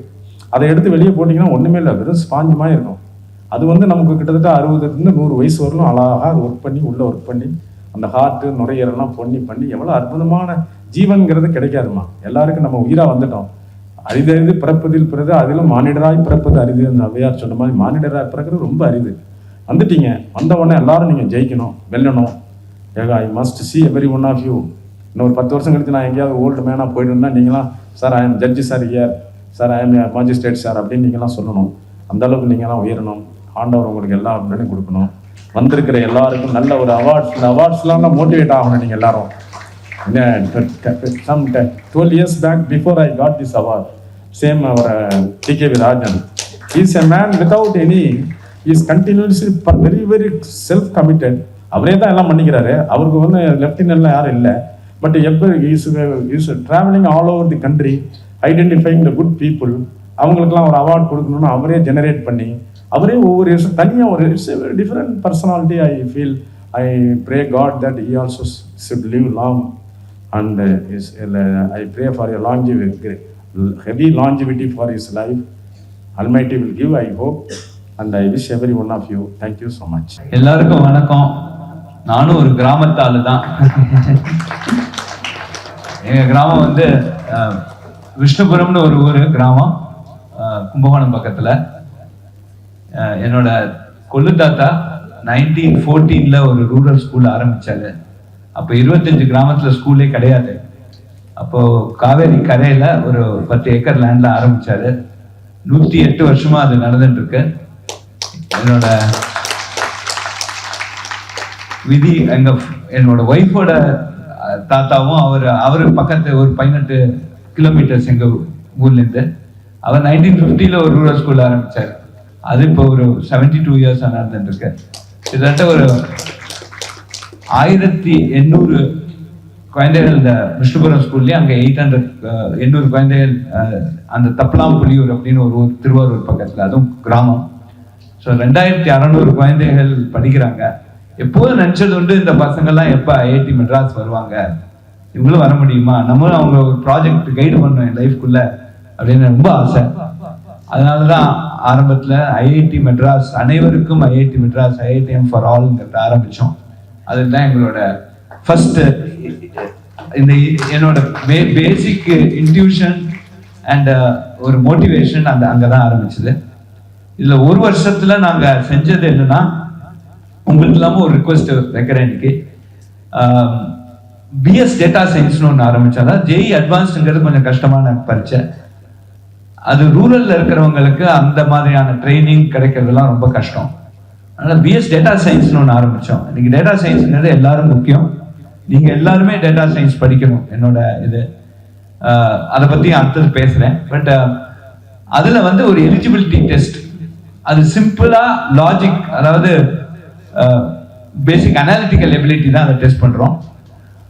என்னை பொறுத்தவரையில் ஒரு ரூரல் குழந்தைக்கு ஒரு ரூரல் இன்டெலிஜென்ஸுங்கிறது ரொம்ப ஜாஸ்தி இருக்கு இந்தியாவில். அந்த ரூரல் இன்டெலிஜென்ஸை நம்ம டேப் பண்ணலைன்னா as a country we are going to miss lot of things அப்படிங்கிறத நான் ரொம்ப பூர்ணமாக நம்புறேன். அதை வச்சு தான் நாங்கள் இந்த பிஎஸ் டேட்டா சயின்ஸில் இந்த எலிஜிபிலிட்டி டெஸ்ட் ஆரம்பித்தோம். குறிப்பாக ஒரு அரசு பள்ளிகளில் படிக்கிற மாணவர்கள் ஒரு 200 பேர் பிலோ பவர்ட்டி லைன், அவங்கள ஒரு ஜஸ்ட் ஒரு 4 மாசம் வீக்கெண்ட்ஸ்ல ட்ரெயின் பண்ணி அதுல 120 பேர் அந்த எலிஜிபிலிட்டி டெஸ்ட்டை கிளியர் பண்ணி அவங்க இப்ப ஐஐடி மெட்ராஸோட மாணவர்களா இருக்காங்க. அதுல ஒரு குழந்தை வந்து நான் அப்பா கிடையாது, ஆனா அது ரொம்ப ஹம்பிள் சினேரியோ, ரொம்ப சின்ன ரொம்ப ஒரு குடிசை மாதிரி இருக்கிறதுல தான் இருக்காங்க. 4 மணி நேரம் எக்ஸாம் 2 மணி நேரத்துல முடிச்சாங்க, 80 மார்க் வாங்கினாங்க. அதுதான் நம்மளோட பவர் ஆஃப் அவர் சில்ட்ரன். அதை நாங்க கொண்டு வரணுங்கிறதுல ரொம்ப தீவிரமா இருக்கோம். 2வது எஃபர்ட்டா நாங்க வந்து ரூரல் இன்டராக்ஷன் சென்டர்ஸ்னு ஆரம்பிச்சிருக்கோம். ஜனவரி 17, 2022 நான் டைரக்டரா ஏத்துட்டு அப்புறம் அந்த ஃபைனான்சியல் இயர்ல, அதாவது மார்ச் 31க்குள்ள ஒரு 5 சென்டர் ஆரம்பிச்சோம். அதாவது ஒரு பெரிய டிவி, ஒரு ஜூம் கேமரா, நாங்க சாயங்காலம் 6லேருந்து 8 மட்டும் எங்க வாலண்டியர் நெட்வொர்க், கல்வி சக்தின்னு அதுக்கு பேர் வச்சோம். நிறைய வாலண்டியர் நெட்வொர்க், ஐஐடிஸும் தெரியும், வெளியில இருக்கிறவங்களும் இருக்கிறவங்க ஒரு இன்ட்ராக்ஷன் ஆரம்பிச்சோம். அது ஒரு கிராமத்துல ரொம்ப இன்ட்ரெஸ்டிங்கா அவங்க வந்து எங்களுக்கு பயாலஜி டீச்சரே இல்லை, ஆனால் நான் பயாலஜி படிக்கணும்னு ஒரு பொண்ணு சொல்லிட்டு அது இன்டராக்டிவ் செஷன்ல. ஸோ உடனே ஒரு சென்னையிலேருந்து ஒரு தமிழ்ல பயாலஜி சொல்லி கொடுக்குற ஒரு டீச்சரை ஏற்பாடு பண்ணோம். ஒரு 2 மாச ட்ரைனிங்ல அந்த குழந்தை வந்து 91 அவுட் ஆஃப் 100 மார்க் வாங்கி நம்ம சாஸ்திரா யூனிவர்சிட்டியில வந்து பயோடெக் ஜாயின் பண்ணிருக்கோம். அதுதான் ஒரு பெரிய இதெல்லாம். அவர் கேட்டாரு என்ன மோட்டிவேஷன். இப்போ 180 சென்டர் இருக்கு. இந்த வருஷத்துக்குள்ள அது 500 சென்டரா பார்க்கணும். இந்த போன பைனான்சியல்ல 180 சென்டர், 100 சென்டர் வாராணசிலையும், 80 சென்டர் தமிழ்நாடுலையும். குறிப்பா இந்த தடவை 10th and 12th முடிச்ச போது நமக்கு வந்து நிறைய பேர் ஃபோன் பண்ணி ரொம்ப நாளா இருந்தது சார், இது மாதிரி இருக்கிறது நல்லா சேஞ்ச் இருக்கு. பல கம்யூனிட்டிஸ், ட்ரைபல் கம்யூனிட்டிஸ்ல நிச்சயமா நாங்க ஃபெயில் ஆயிடுவோம்னு நினைச்சவங்கலாம் பாஸ் ஆயிருக்காங்க இந்த ஒரு இன்ட்ராக்ஷனால. உங்களுக்கு எல்லாருக்கும் ஒரு கிராமம் இருக்கும், உங்க கிராமத்துக்கு போங்க. அவர் சார் சொன்ன மாதிரி எனக்கே I also feel at home. அந்த கிராம இன்னசென்ஸ் தெரியுது இந்த ஹால்ல நிச்சயமா. அதனால நீங்க உங்க கிராமத்துல இருந்து ஒரு குழந்தைகளை உங்க லா யூனிவர்சிட்டிக்கு அழைச்சிடுவாங்க, நீங்களும் சட்டம் படிக்கலாம்னு சொல்லுங்க. அதே மாதிரி நாங்களும் எங்களோட ஸ்டூடெண்ட்ஸ் சொல்லியிருக்கேன், எல்லாருக்கும் ஃபைனலா ஒரு ரூட் வில்லேஜ் இருக்கும். டவுனுங்கிறது செட்டில்மெண்ட் ஏரியா தான், சென்னைங்கிறது செட்டில்மெண்ட் ஏரியா. எல்லாருக்கும் ஒரு கிராமம் இருக்கும். அந்த கிராமத்துல இருந்து ஒரு பேரும் ஒரு 10 குழந்தைகளாவது அழைச்சிட்டு வரணும். போன வருஷம் ஏதோ ஒரு கவுண்ட் சொன்னாங்க, 22,000 குழந்தைகள் வந்து ஐஐடி கண்ணால பார்த்துருக்காங்க. அதுவே பெரிய இம்பார்ட்டன்ட் திங். ரொம்ப இம்பார்ட்டண்டா நீங்க ஆஸ் யூத் நிச்சயமா நீங்க மனசுல வச்சுக்கணும், 15 to 25 ஏஜ் குரூப்ல India is the youngest country. இந்த டைம்ல நம்ம எஜுகேஷனை ஒழுங்கா கொடுக்கலன்னா இன்னும் 10 வருஷத்துல we may become a most uneducated country. அதனால நம்ம வந்து எஜுகேஷனுக்கு ஃபுல் கான்சென்ட்ரேஷன் கொடுக்கிறோம். தமிழ்நாடு பொறுத்தவரையில் the gross enrollment ratio, number of students going from +2 to college, நம்ம 50%ல இருக்கோம், அதை 80% ஆக்கணும். இந்தியா பொறுத்தவரையில் 26%ல இருக்கும், அதை 50% ஆக்கணும். அதனால இந்த NIRF 1 நீங்க ரேங்க் 1 வந்ததுல நீங்க சந்தோஷப்படுறீங்களான்னு கேட்டாங்க. எனக்கு இது வந்து நிச்சயமா ஒரு கான்ஃபிடன்ஸ் பூஸ்டிங்கா இருக்கு. ஆனா சந்தோஷம் என்னைக்கு வரும்னா as a top leading institution, என்னைக்கு இந்தியாவோட கிராஸ் என்ரோல்மெண்ட் ரேஷியோ 50% ஆகுதோ அன்னைக்கு தான் நாங்க சந்தோஷப்படுவோம்னு சொல்றோம். அதை எல்லாருமா சேர்ந்து இருக்கும். மிகவும் அபூர்வமான ஒரு ஐஐடி டைரக்டர் நிச்சயமாக. Thank you very much sir. I think your attempts will reduce the brain drain in India. That's also a big question, I think. The brain drainங்கிறது இப்ப இல்ல. ஆக்சுவலா இப்ப லாஸ்ட் 5 இயர்ஸா எத்தனை பேருக்கு அமெரிக்கா அட்ரஸ் இருக்குன்னு பார்த்தா 5% தான் இருக்கு. ஆனா நீங்க இன்னைக்கு ஜேசி போஸ் பத்தி பேசுறதே, அவர் வந்து ஃபர்ஸ்ட் சிலிக்கன்ல ரேடியோ கொண்டு வந்தது அவர் தான். ஆனா பேட்டன்ட் பண்ணல. நம்ம அந்த மாதிரி டெக்னாலஜிஸ்ல நம்ம இந்தியாவை பொறுத்தவரை எல்லாமே நாலேஜ் ஷேரிங் தான், எல்லாருக்கும் நாலேஜ் கொடுக்குறோம். ஓகே, ரேடியோ ஆன் சிப் அப்படிங்கிறது இல்லைன்னா, ரேடியோ ஆன் சிலிக்கன் இல்லைன்னா இன்னைக்கு உங்க 4G 5Gலாம் இன்னைக்கு அந்த மாயே உருவாயிருக்கு. நம்ம வந்து நம்ம சயின்டிஸ்ட நம்ம ரொம்ப செலிப்ரேட் பண்ணல. நம்ம வந்து நம்ம என்னமோ நம்ம ரிசர்ச் பண்ணா அவர் வந்து 100 வருஷம் அஹெடா இருந்திருக்காரு. எப்போதுமே அஹெடா ஒன்று பண்ணா அதை பத்தி அதோட இம்பாக்ட் அந்த டைம்ல இல்லைன்னா அதை நம்ம ரெகக்னைஸ் பண்ணல. குறிப்பா அதனால தான் எனக்கு டிகே விசாரிட்ட ரொம்ப அட்மிரேஷன் என்னன்னா, நம்ம சயின்டிஸ்ட் அவர் கொண்டாடுறாரு. ஆனா நம்ம வந்து இப்ப எல்லாம் பேசுறோம், பக்கத்து ஹால்ல ஒரு ஒயிட் பிளம்பர் வந்து இதே டாபிக் பேசினாலும் எல்லாரும் அங்க ஓடி போயிடுவாங்க. அந்த மாதிரியான ஒரு கொலோனியல் செட்டப்ல நம்ம வந்துட்டோம். நம்ம சயின்டிஸ்ட் நிறைய பண்ணிருக்கோம். நியூட்டன்ஸ் லாலாம் நம்ம தமிழ் லிட்ரேச்சர்லயும் சரி, சான்ஸ்கிரிட் லிட்ரேச்சர்லயும் சரி, நியூட்டன்ஸ் லா 2500 வருஷம் முன்னாடியே இருக்கு, ப்ரூஃப் இருக்கு, ரைட்? அதெல்லாம் நம்ம வந்து அதை ஒரு ஒரு ஒரு உலக அளவில் அதை நம்ம எடுத்துட்டு போகாத காரணத்தினால தான் நம்ம மிஸ் பண்றோம். இன்னைக்கு ஒரு மொபைல் போன் நீங்க வாங்குறீங்க, எல்லாத்தையும் மொபைல் போன் யார்கிட்ட இல்ல அப்படின்னா தான் யாரும் கை தூக்க மாட்டாங்க. இருக்குன்னா எல்லாரும் கை தூக்க. Professor Ramu he doesn't have a mobile phone. Mobile phone digitally சன்னியாசம் வாங்கிட்டாரு அவரு. ஆனா ஒரு மொபைல் போன் வாங்கினீங்கன்னா கிட்டத்தட்ட 40 to 45% ஆஃப் தட் மணி நம்ம ராயல்ட்டியா தான் கொடுக்குறோம். அதுல ஸ்டாண்டர்ட் எசென்ஷியல் பேட்டன்ட் இருக்கு. எல்லாரும் பேட்டன்ட் லாயர் ஆக நல்லா சம்பாதிக்கலாம், உலக இந்தியாவுக்கு நல்லது செய்யலாம். எல்லாமே பேட்டன்ட்ல இருக்கு. எத்தனையோ cases, patent related cases, billion dollar cases நடந்துட்டு இருக்கு. நம்ம அதனால நம்மளோட ஐடியாவை ப்ரொடெக்ட் பண்றோம். அதை கமர்ஷியலைஸ் பண்றோமா இல்லையாங்கிறது அடுத்த விஷயம். பட் வந்து ஒரு கம்பெனி இந்த மவுஸ் இருக்கு இல்லையா கம்ப்யூட்டர்ல, அது டபுள் கிளிக் ஒரு கம்பெனி வந்து பேட்டன் பண்ணாங்க. டபுள் கிளிக் பண்ணா நீ டபுள் கிளிக் பண்ணி ஒரு அப்ளிகேஷன் நீ அந்த அப்ளிகேஷன் இருக்கிறதுல எனக்கு ஒரு % காசு கொடுக்குறேன். நம்ம பண்ற அத்தனையுமே டபுள் கிளிக்கை விட நல்லதுதான், பெருசா தான் இருக்கும். அதனால பேட்டன்ட் எல்லாருமே அவங்க ஏரியா அச்சுன்னு தும்பினியா ஒரு மாதிரி சவுண்ட் வந்து பேட்டன் பண்ணுன்னு சொல்லிட்டு இருக்கேன். அதுக்கப்புறம் கமர்ஷியலைஸ் லேட்டர் பண்ணலாமா வேண்டாமாங்கிறது பார்த்துக்கணும். பட் நம்ம ஐடியாஸை நம்ம ப்ரொடெக்ட் பண்ணணும். அதுதான் ஜேசி போஸோட லைஃப் ஹிஸ்டரியிலேருந்து நமக்கு தெரிய வர ஒரு விஷயம் என்னன்னா, ஐடியாஸை ப்ரொடெக்ட் பண்றோம், அதுக்கப்புறம் ஃப்ரீயா கொடுப்போம். நாங்க இப்ப சக்தி ப்ராசஸர் பண்ணியிருக்கோம், ஃப்ரீ ஓப்பன் சோர்ஸா ரிலீஸ் பண்ணிட்டோம். எந்த ஸ்டார்ட் அப் வேணாலும் ப்ராசஸ் வாங்கிக்கலாம். இது என்னவோ பெரிய கம்பஸ் வித்துறோம். நாங்க இந்த ப்ராசஸர் பண்ணதே நீங்க எங்க மேனுஃபேக்சர் பண்ண போறீங்கன்னு சொன்னாங்க. நான் ரொம்ப ரொம்ப ஸ்ட்ரிக்ட்லி இந்தியன், என்கிட்ட பாஸ்போர்ட் கூட கிடையாது. நான் ஸ்ட்ரிக்ட்லி இந்தியன், நான் இந்தியா விட்டே வெளில போல. ஒவ்வொரு நிமிஷமும் நான் பிறந்ததுலேருந்து இது வரையும் நான் மூச்சு விடுறது நம்ம பாரத மூச்சு தான். ஓகேயா? இங்க கார்பன் டை ஆக்சைடு இருந்தாலும் சரி, இதான் சரி, இந்த மூச்சு தான் இருக்கு சார். ஓகே, இல்ல அவன் சொல்றான் அது மாதிரி நீ எங்க போய் மேனுஃபேக்சர் பண்ணா, எனக்கு செமிகண்டக்டர் லேபரேட்டரி சண்டிகர் இருக்கு, அது 20 வருஷத்துக்கு ஓல்டு டெக்னாலஜி அப்படின்னா. ஒருத்தர் சொன்னா ஃபோன் பண்ணி, அந்த சிப்பு வேலை செஞ்சுட்டு நான் retire ஆயிடலான்னு.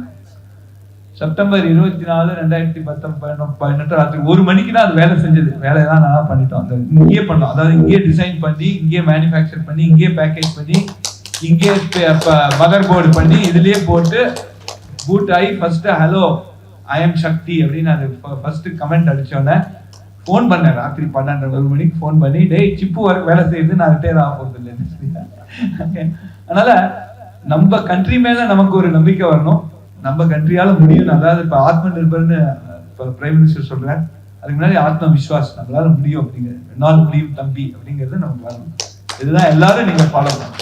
Thank you very much. Thank you, sir. Actually, what Professor said is patent பண்ணதுனால தான் Marconi took away the credit of first using the radio waves. Marconi தான் இன்னைக்கு நம்ம டெக்ஸ்ட் புக்கில் வந்து Marconi discovered radio waves, actually discovered by Jagadish Chandra Bose. 2012 it has been published by the IEC, but still many textbook in Tamil Nadu and also they always say Marconi. Anyway, so what Professor said, இதாவது discover பண்ணால் அதை உடனே patent பண்ணணும், later we are giving free of cost, that is different. Thank you very much professor, thanks a lot. I now request respected Professor Rajashekar to be, sir, you are leading spine surgeons of India. Spine being our body's central support structure, the sedimentary behaviors of our younger generation, especially those who work in the IT and a desk job, will that affect the spine? முதுகெலும்பை பாதிக்குமா? உட்காண்டே இருக்கோம், நம்ம எக்ஸசைஸே பண்ணலை. Professor. Thanks to you. Dr. Kamagodi sir சொன்னது வந்து it was like a big inspiration to me also. எனக்கு அவர் சொன்ன வார்த்தை ரொம்ப correct. நம்ம எங்கே செட்டில்மெண்ட் ஆயிருந்தாலும் செட்டில்மெண்ட் பிளேஸுங்கிறது ஒன்று, ஆரிஜின் பிளேஸுங்கிறது ஒன்று. இப்போ இங்கே இருக்கிறவங்க எல்லாத்தையும் எடுத்தாங்கன்னா all of us can take our roots to one village. நான் பிறந்ததும் ஒரு வில்லேஜில் தான், மகுடஞ்சா அப்படின்னு சேலம் பக்கத்தில். நான் பிறந்தபோது அந்த வில்லேஜில் வந்து only 350 people were there. அந்த village was such a small village. அதுக்கப்புறம் அவர் சொன்ன மாதிரி எங்கள் தாத்தா தான் அங்கே ஒரு ஃபஸ்ட்டு ஸ்கூல் கட்டினாங்க. ஸோ நான் எதுக்கு இதை சொல்கிற வரேன்னா, நம்ம எங்கே இருந்தாலும் it is not what is important what you start with, but where you end with அப்படிங்கிறது தான் மோர் இம்பார்ட்டன்ட் இன் லைஃப். அதனால் நீங்கள் எங்கே இருந்தாலும் சரி, the opportunities now available for all of you or at least 100 times more than what was available to all of us. அதனால் நீங்கள்லாம் நாங்கள் என்ன அச்சீவ் பண்ணியிருக்கோமோ அதை விட 100 times more. உங்களோட பிளே கிரவுண்ட் வந்து is the whole world. So அதனால் நீங்கள் வந்து நல்லா அச்சீவ் பண்ணி, நீங்கள் எல்லாருமே ஒரு ஜேசி போஸ் விட ஜாஸ்தியாக அச்சீவ் பண்ணி, you must all get a Nobel price அப்படின்னு சொல்லி I will start it. So sir வந்து முதுகு தண்டை பற்றி கேட்டார். ஸோ ஒரு இங்கிலீஷில் ஒரு சென்டென்ஸ் இருக்கு, you are only as strong as your backbone அப்படின்ட்டு. அதாவது ஒருத்தரோட முதுகெலும்பு எவ்வளோ ஸ்ட்ராங்காக இருக்கோ அதுதான் நம்மளோட ஸ்ட்ரென்த் அப்படின்னு சொல்லிட்டு. அது ஏன்னாக்கா நம்ம திடீர்னு உங்ககிட்ட எது முக்கியமான ஆர்கன் நம்ம பாடியிலன்னு கேட்டால் நம்ம பிரெயின்னு சொல்லுவோம், நம்ம ஹார்ட்னு சொல்லுவோம், கிட்னின்னு சொல்லுவோம், பட் யாருமே முதுகு தண்டுன்னு சொல்ல மாட்டாங்க. But the spine is a very mobile structure. It has to be strong, it has to be mobile, it has to support all the muscles, and it also has to protect one of the most important organ in the body, spinal cord. So நாம இதை வந்து பாதுகாத்துக்கிறதுக்கு ரொம்ப முக்கியம். Sedentary life வந்து it will affect our back tremendously because நாம முதுகுல எது ரொம்ப முக்கியம்னு நினைச்சோம்னா போன் முக்கியம்னு நினைக்கிறோம். அப்படி கிடையாது. Bone only supports 30 to 35% of our stress. It is the muscles which actually support 65% of the stress. நம்ம குனிஞ்சு நிமிர்றோம்னா அதோட வெயிட், அதோட ப்ரெஷர், அதோட ஸ்ட்ரெஸ் எடுக்கிறது போன் கிடையாது. It is actually the muscle. So if we have not strengthened the muscle, 35% stress போன்ல போறதுக்கு பதிலா 75% stress will go through the bone, and that is why we get disc degeneration, back pain and all that. So அதனால sedentary life is going to completely spoil our health. Couch potato culture அப்படின்னு சொல்லுவாங்க. அந்த காலத்தில் வந்து எனக்கு cricket பிடிக்கும் அப்படின்னா என்ன அர்த்தம்னா, நான் கிரிக்கெட் விளையாட பிடிக்கும்னு அர்த்தம். இந்த காலத்தில் கிரிக்கெட் பிடிக்கும்னா எனக்கு டிவி முன்னால் உட்காந்துட்டு, இல்லாட்டி டேப்லெட் முன்னால் பார்த்துட்டு, இல்லாட்டி ஐபேட் முன்னால் உட்காந்துட்டு கிரிக்கெட் பார்க்குறது முக்கியம். அந்த கிரிக்கெட் பார்க்குறது மட்டும் இல்லை, அது பக்கத்தில் இந்த சைடு கொக்கோ கோலா, இந்த சைடு சிப்ஸ் எல்லாம் வச்சுட்டு நம்ம சாப்பிட்டோம்னா then what we become like a couch பொட்டேட்டோன்னு பேர். அதாவது at the end of the cricket அவங்க நல்லா விளையாண்டுட்டு இருப்பாங்க, but the people who are seeing it become like a potato அப்படின்னு. So you have to be really very நம்ம சின்ன வயசுலேயே அந்த சூரிய நமஸ்காரம் அதெல்லாம் சொன்னாங்க. அதெல்லாம் it is a very good combination of stretch exercises and yoga, breathing எல்லாமே அதில் கலந்துருக்கு. நம்ம we should be very mobile. Bharathiyar சொன்ன மாதிரி ஓடி விளையாடு பாப்பா, ஓய்ந்திருக்கல் ஆகாது பாப்பா அப்படின்னு சொன்னார். அதனால we have to be mobile. We have to do proper exercises. We have to keep our body mass index very low, and we have to strengthen the muscles, and that will actually prevent a lot of our problems. Thank you. There is one more question, Doctor. You have received coveted international awards for your achievements, so many from abroad. How the Indian surgeons are being treated by the Western medical professionals? If you say very nice, why the Indians are not being considered for the Nobel Prize in Medicine? இன்னைக்கு வர Nobel Prize Medicine கொடுத்ததே தெரியல, including Venkataraman. I don't think he got it for Nobel Prize. Answer, please. Sir, in the scientific world, there is no difference between which country are you coming from. It only depends upon how much you have contributed. ஒரு சின்ன example, I am not telling it for boasting, but International Society for the Study of Spine, it's considered to be the highest body. அதில் வந்து 200 people தான் can be a members. யாராவது ஒருத்தர் வெளியே போனால் தான் இன்னொருத்தர் உள்ளுக்குள்ளே வர முடியும். அந்த மாதிரி they have very strict criteria.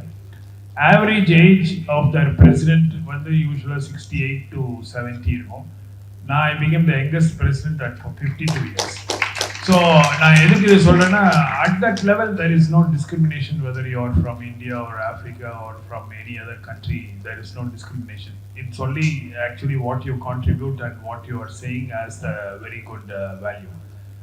ஒரு இனிஷியல் என்ன ப்ராப்ளம் இந்தியாவிலேருந்து வருதுன்னா, we have a little bit of cultural shame. நம்மளுக்கு ஒரு ஹெசிடென்சி, நாம் or we equal to the western வேர்ல்டுங்கிற ஹெசிடென்சி நம்ம மனசில் இருக்குது, அவங்க மனசில் இல்லை. So when we are nicely projecting our work, I mean we get duly recognised.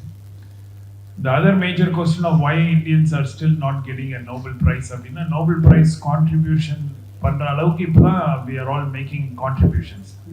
But Nobel Prize is 2 criteria இருக்கு. Only you must be alive. You cannot posthumously, Nobel Prize is never given. Second is, நீங்க பண்ண contribution, it must have been proved to be of value for this. So அதனால usually நீங்க என்ன contribute பண்ணீங்களோ ஒரு 10 வருஷம் கழிச்சு தான் Nobel Prize கிடைக்கும். அதனால it should have been proven. Lot of Indians are contributing to that stage now. So maybe 10 or 15 years கழிச்சு some Indian may it. I hope it is not very far away, and there are so many students here. I am sure all of you must aim for a Nobel Prize, Peace Prize. Every lawyer, everything, if you contribute to the society, you can always get one. No, we are actually praying or thinking that you should get it one day, definitely. மனுஷங்க எல்லாரையும் பார்த்து பயப்படுறாங்களான்னு கேட்டால் 2 பேரை பார்த்து ரொம்ப பயப்படுவோம். ஒன்று police, இன்னொன்று வக்கீல். நீங்கள் யார்கிட்ட வேணாலும் நீங்கள் தப்பிக்கலாம், நாங்கள் உங்ககிட்ட மாட்டோம். So what is your contribution பார்த்தீங்கன்னா, as long as there is another human being with a problem, நானும் சர்வைவ் ஆவேன், சாரும் சர்வைவ் ஆவார், நீங்களும் சர்வைவ் ஆவீங்க. So your contribution to the society is going to be so immense that it is varied. It can start from school. When a child is in school, when they have a problem, you might have to stand up to talk for the child. When the child is bullied in school, we can talk and you can also take it forward. In college, in all fields, I think we are so intertwined. உங்களோட knowledge in law, எங்களுடைய இந்த உளவியல் ரெண்டுமே பிணையப்பட்டது. Particularly நீங்கள் sir சொன்ன மாதிரி patent லா பண்ணும்போதும் சரி, இல்லை டிவோர்ஸ், நீங்கள் ஒரு எனி சிவில் சைடு எடுங்க, கிரிமினல் சைடு எடுங்க, இல்லை ஃபேமிலி சைடு எடுங்க, you definitely need to have some psychological background. ஒருத்தர் ஒரு குற்றத்தை ஏன் செய்கிறாங்கன்னு புரிஞ்சுக்கணும். இன்னைக்கு நீங்கள் எல்லாத்தையுமே பார்க்குறோம், மீடியாவில் பார்க்குறோம், இந்த மாதிரி ஒருத்தர் தற்கொலை பண்ணிக்கிட்டாங்க, அதுக்கு இதுதான் காரணம். ஒரு வாரம் முன்னாடி பார்த்துருப்போம் நம்ம எல்லாருமே, ஒரு மிகப்பெரிய அதிகாரி ஒருத்தர் தற்கொலை பண்ணதுக்கு உளவியல் காரணம் தான் இருக்குது, வேற ஒரு காரணமும் இல்லை. தயவுசெய்து எல்லாத்தையுமே அப்படி உள்வாங்காதீங்க. ஒரு ஸ்பாஞ்ச் மாதிரி, ஒரு சல்லடை மாதிரி நல்ல விஷயங்களை மட்டும் உள்வாங்கணும் அப்படிங்கிறது தான் என்னோட விருப்பம்.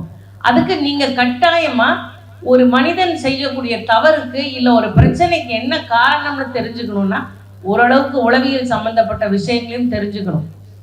நான் சயின்ஸே வேண்டான்னு தான் லாவில் வந்தேன், நீ ஏமா சயின்ஸ் எடுக்கிறேன், நான் கூட கணக்கே வேண்டான்னு தான் சைக்காலஜிக்கு வந்தேன், அப்புறம் பார்த்தா அதுலேயும் நிறைய கணக்கு இருக்குது. ஸோ எதையுமே வேண்டான்னு ஒதுக்காதீங்க. Try to understand human behaviour which will help you to interpret the cause of a problem, whatever be the cause. So I think you all should understand why a human is behaving in this form. What is the reason? அதுக்கு பின்னாடி இருக்கக்கூடிய காரணங்களையும் தெரிஞ்சுக்கணும். இவங்க நடந்துக்கிறாங்கன்னா அதுக்கு பின்னாடி என்ன காரணம் இருக்கும். யாரையோ பிளேம் பண்ணாம நாம ஒரு விஷயத்தை செய்யறதுக்கு என்ன காரணமா இருக்கு, இந்த பர்சனோட இந்த கோர் பிலீஃப் என்ன. இப்போ சார் சொன்னார், காமக்கோட்டை சார், நான் இந்தியா விட்டு வெளியில் போனதே இல்லைன்னு. சார் செல்ஃபோனே யூஸ் பண்ணது இல்லைன்னு சொன்னாங்க. இதுக்கு எல்லாத்துக்குமே ஒரு கோர் பிலீஃப் இருக்குது. இந்த கோர் பிலீஃபை நீங்கள் பார்த்துட்டிங்கன்னா, சார் சொன்ன மாதிரி ஸ்பைனலில் இருக்கக்கூடிய ப்ராப்ளமை ரெக்டிஃபை பண்ணுற மாதிரி லைஃப்பில் வரக்கூடிய ப்ராப்ளமே ரெக்டிஃபை பண்ண முடியும். And I request Dr. J. Jagannathan, head of the Department of National Security Studies, Central University of Jammu, now he is in JNU, for his contribution in the field of national security of Jammu and Kashmir. Professor, there is one major question. Pakistan. எனக்கு மனசில் வந்து எனக்கு அந்த முகமது ரஃபின்னு ஒரு great singer, I don't know how many of you know, அவரை மாதிரியே பாடக்கூடிய ஒரு பாகிஸ்தானி சிங்கர் பாடின போது பாகிஸ்தானில் இருக்கிற அத்தனை பேர் மயங்கினாங்க. Of course we saw it in the Pakistan TV. அப்போ நான் நினச்சேன் வந்து, why not the Muslim brothers of India, Muslim brothers in Pakistan, why not India and Pakistan join together? After all, Pakistan is a part of Bharat. We have a lot of archaeological evidences to prove that once upon a time, Pakistan is part of India historically. Kandahar காந்தாரியோட இடம், குந்தி பிறந்த இடம், ஒரு இடத்துல வந்து கிருஷ்ணர் பலராமனுடைய காசுகள் கிடச்சிருக்கு ஆப்கானிஸ்தான். இப்போ இருக்கிற அந்த பாகிஸ்தான் ஆக்குபைட் காஷ்மீரில் ஏகப்பட்ட archaeological sites related to Mahabharata. அப்படி இருக்கிற போது எதுக்கு நம்ம பாகிஸ்தானோட உறவை நம்ம வந்து இது பண்ணணும்? Do you think that we can happily rejoin with the Pakistan? அவரை கேட்டேன். இந்தியா பாகிஸ்தான் ரிலேஷன்ஸ் வந்து பார்த்தீங்கன்னா it's not a black and white, நிறைய கிரே ஏரியாஸ் இருக்குது. நீங்கள் கேட்ட கேள்விக்கு வந்து கடந்த 10 வருடமாக பாகிஸ்தான் என்ன மாதிரியான ஒரு சூழ்நிலையை நோக்கி போய் கொண்டிருக்கிறது, பாகிஸ்தான் சமூகமாக இருக்கட்டும், பாகிஸ்தானோட அரசியலாக இருக்கட்டும், பாகிஸ்தானோட பொருளாதாரம் இருக்கட்டும், எதை நோக்கி போய் கொண்டிருக்கிறது என்று எல்லாத்துக்கும் நல்லா தெரியும். இன்றைக்கு இருக்கிற சூழ்நிலையில் அங்கே பார்த்தீங்கன்னா டெய்லி வந்து 20 மணி நேரம் பவர் கட், ரூரல் ஏரியாஸில் வந்து மெடிக்கல் ஃபெசிலிட்டிஸ் கிடையாது, டிரான்ஸ்போர்ட்டேஷன் ஃபெசிலிட்டிஸ் கிடையாது, இன்டர்நெட் ஃபெசிலிட்டிஸ் கிடையாது. ஆர்மி வந்து ஃபுல் அண்ட் ஃபுல் வந்து அந்த என்டையர் கண்ட்ரியும் வந்து அவங்க தான் ரன் பண்ணுறாங்க. மக்கள் வந்து அதிக கடனில் இருக்காங்க, வருமானம் கிடையாது, வெளிநாட்டுடைய ஃபண்டிங்கில் தான் அவங்க வந்து இருக்காங்க, அமெரிக்காவை கையேந்திட்டு இருக்காங்க, சைனாவை வந்து கையேந்திட்டு இருக்காங்க. அந்த மாதிரியான சூழ்நிலையில் வந்து நம்ம இந்தியாவில் இருக்கிற குறிப்பாக நீங்கள் ஸ்பெசிஃபிக்காக முஸ்லீம் சகோதரர்கள் சொன்னதுனால நான் சொல்கிறேன். நான் காஷ்மீரில் வந்து 10 வருஷமாக இருக்கேன். அங்கே இருக்கிற காஷ்மீர் முஸ்லீம்ஸோட ஸ்டூடெண்ட்ஸோட நிறைய இன்ட்ராக்ட் பண்ணியிருக்கேன். அவங்கள மாதிரி அவங்க ரொம்ப பிரைட் ஸ்டூடெண்ட்ஸ். அவங்கள எந்த காஷ்மீர் ஸ்டூடெண்ட்ஸ் நீங்கள் இப்போ கேட்டாலும் வந்து அவங்க வந்து they don't want to be part of Pakistan. அவங்க வந்து பாகிஸ்தான் கூட போய் சேர்ந்து என்றைக்குமே வந்து இன்றைக்கும் இல்லை, அவங்க 30-40 வருஷமாகவே அவங்க வந்து நான் வந்து பாகிஸ்தானோட போய் சேரணும், இணைக்கணும் அப்படின்ட்டு எந்த ஒரு இளைஞர்களும் அன்றைக்கும் சொன்னதில்லை. இன்னைக்கு அவங்க நினச்சி கூட பார்க்க மாட்டாங்க இன்னைக்கு இருக்கிற அவங்க சூழ்நிலையை பார்க்கும்போது. அதே மாதிரி இந்தியா வந்து பாகிஸ்தான் 2ஆக பிரியும் போது பார்த்தீங்கன்னா அங்கே இருக்கிற ஹிந்துக்கள் எல்லாம் இங்கே வந்தாங்க. ஆனால் இங்கே இருக்கிற முஸ்லீம்ஸ் யாரும் அங்கே போகல. ஏன்னா அவங்களுக்கு ஒரு நம்பிக்கை, நம்ம இங்கே இருந்தால் தான் இந்தியன் இந்த மாதிரி ஒரு இதில் இருந்தால் தான் நமக்கு வந்து ஒரு செழிப்பு அப்படின்ட்டு. அதனால அவங்க எடுத்த டெசிஷன்ஸ் வந்து என்ன, இன்னைக்கு இந்தியாவில் இருக்கிற முஸ்லீம்ஸ் வந்து ரொம்ப செழிப்பாகவும் நல்லா ஓரளவுக்கு அவங்களுடைய ஜென்ரேஷன்ஸ் வந்து நல்லா வளர்ந்துருக்காங்க. அதே அங்கே இருந்த முஸ்லீம்ஸ் வந்து இன்னைக்கு 3 ஜென்ரேஷன் 4 ஜென்ரேஷன் மீட் பண்ணுறாங்க. அப்படி பார்க்கும்போது பார்த்தீங்கன்னா அவங்க எல்லாம் அவங்க நாட்டை விட்டு துபாயிலையோ இல்லை லண்டன்லையோ இல்லை அமெரிக்காலேயோ வந்து ஒரு பாகிஸ்தான் விட்டு போய் இருக்கக்கூடிய ஒரு சூழ்நிலை.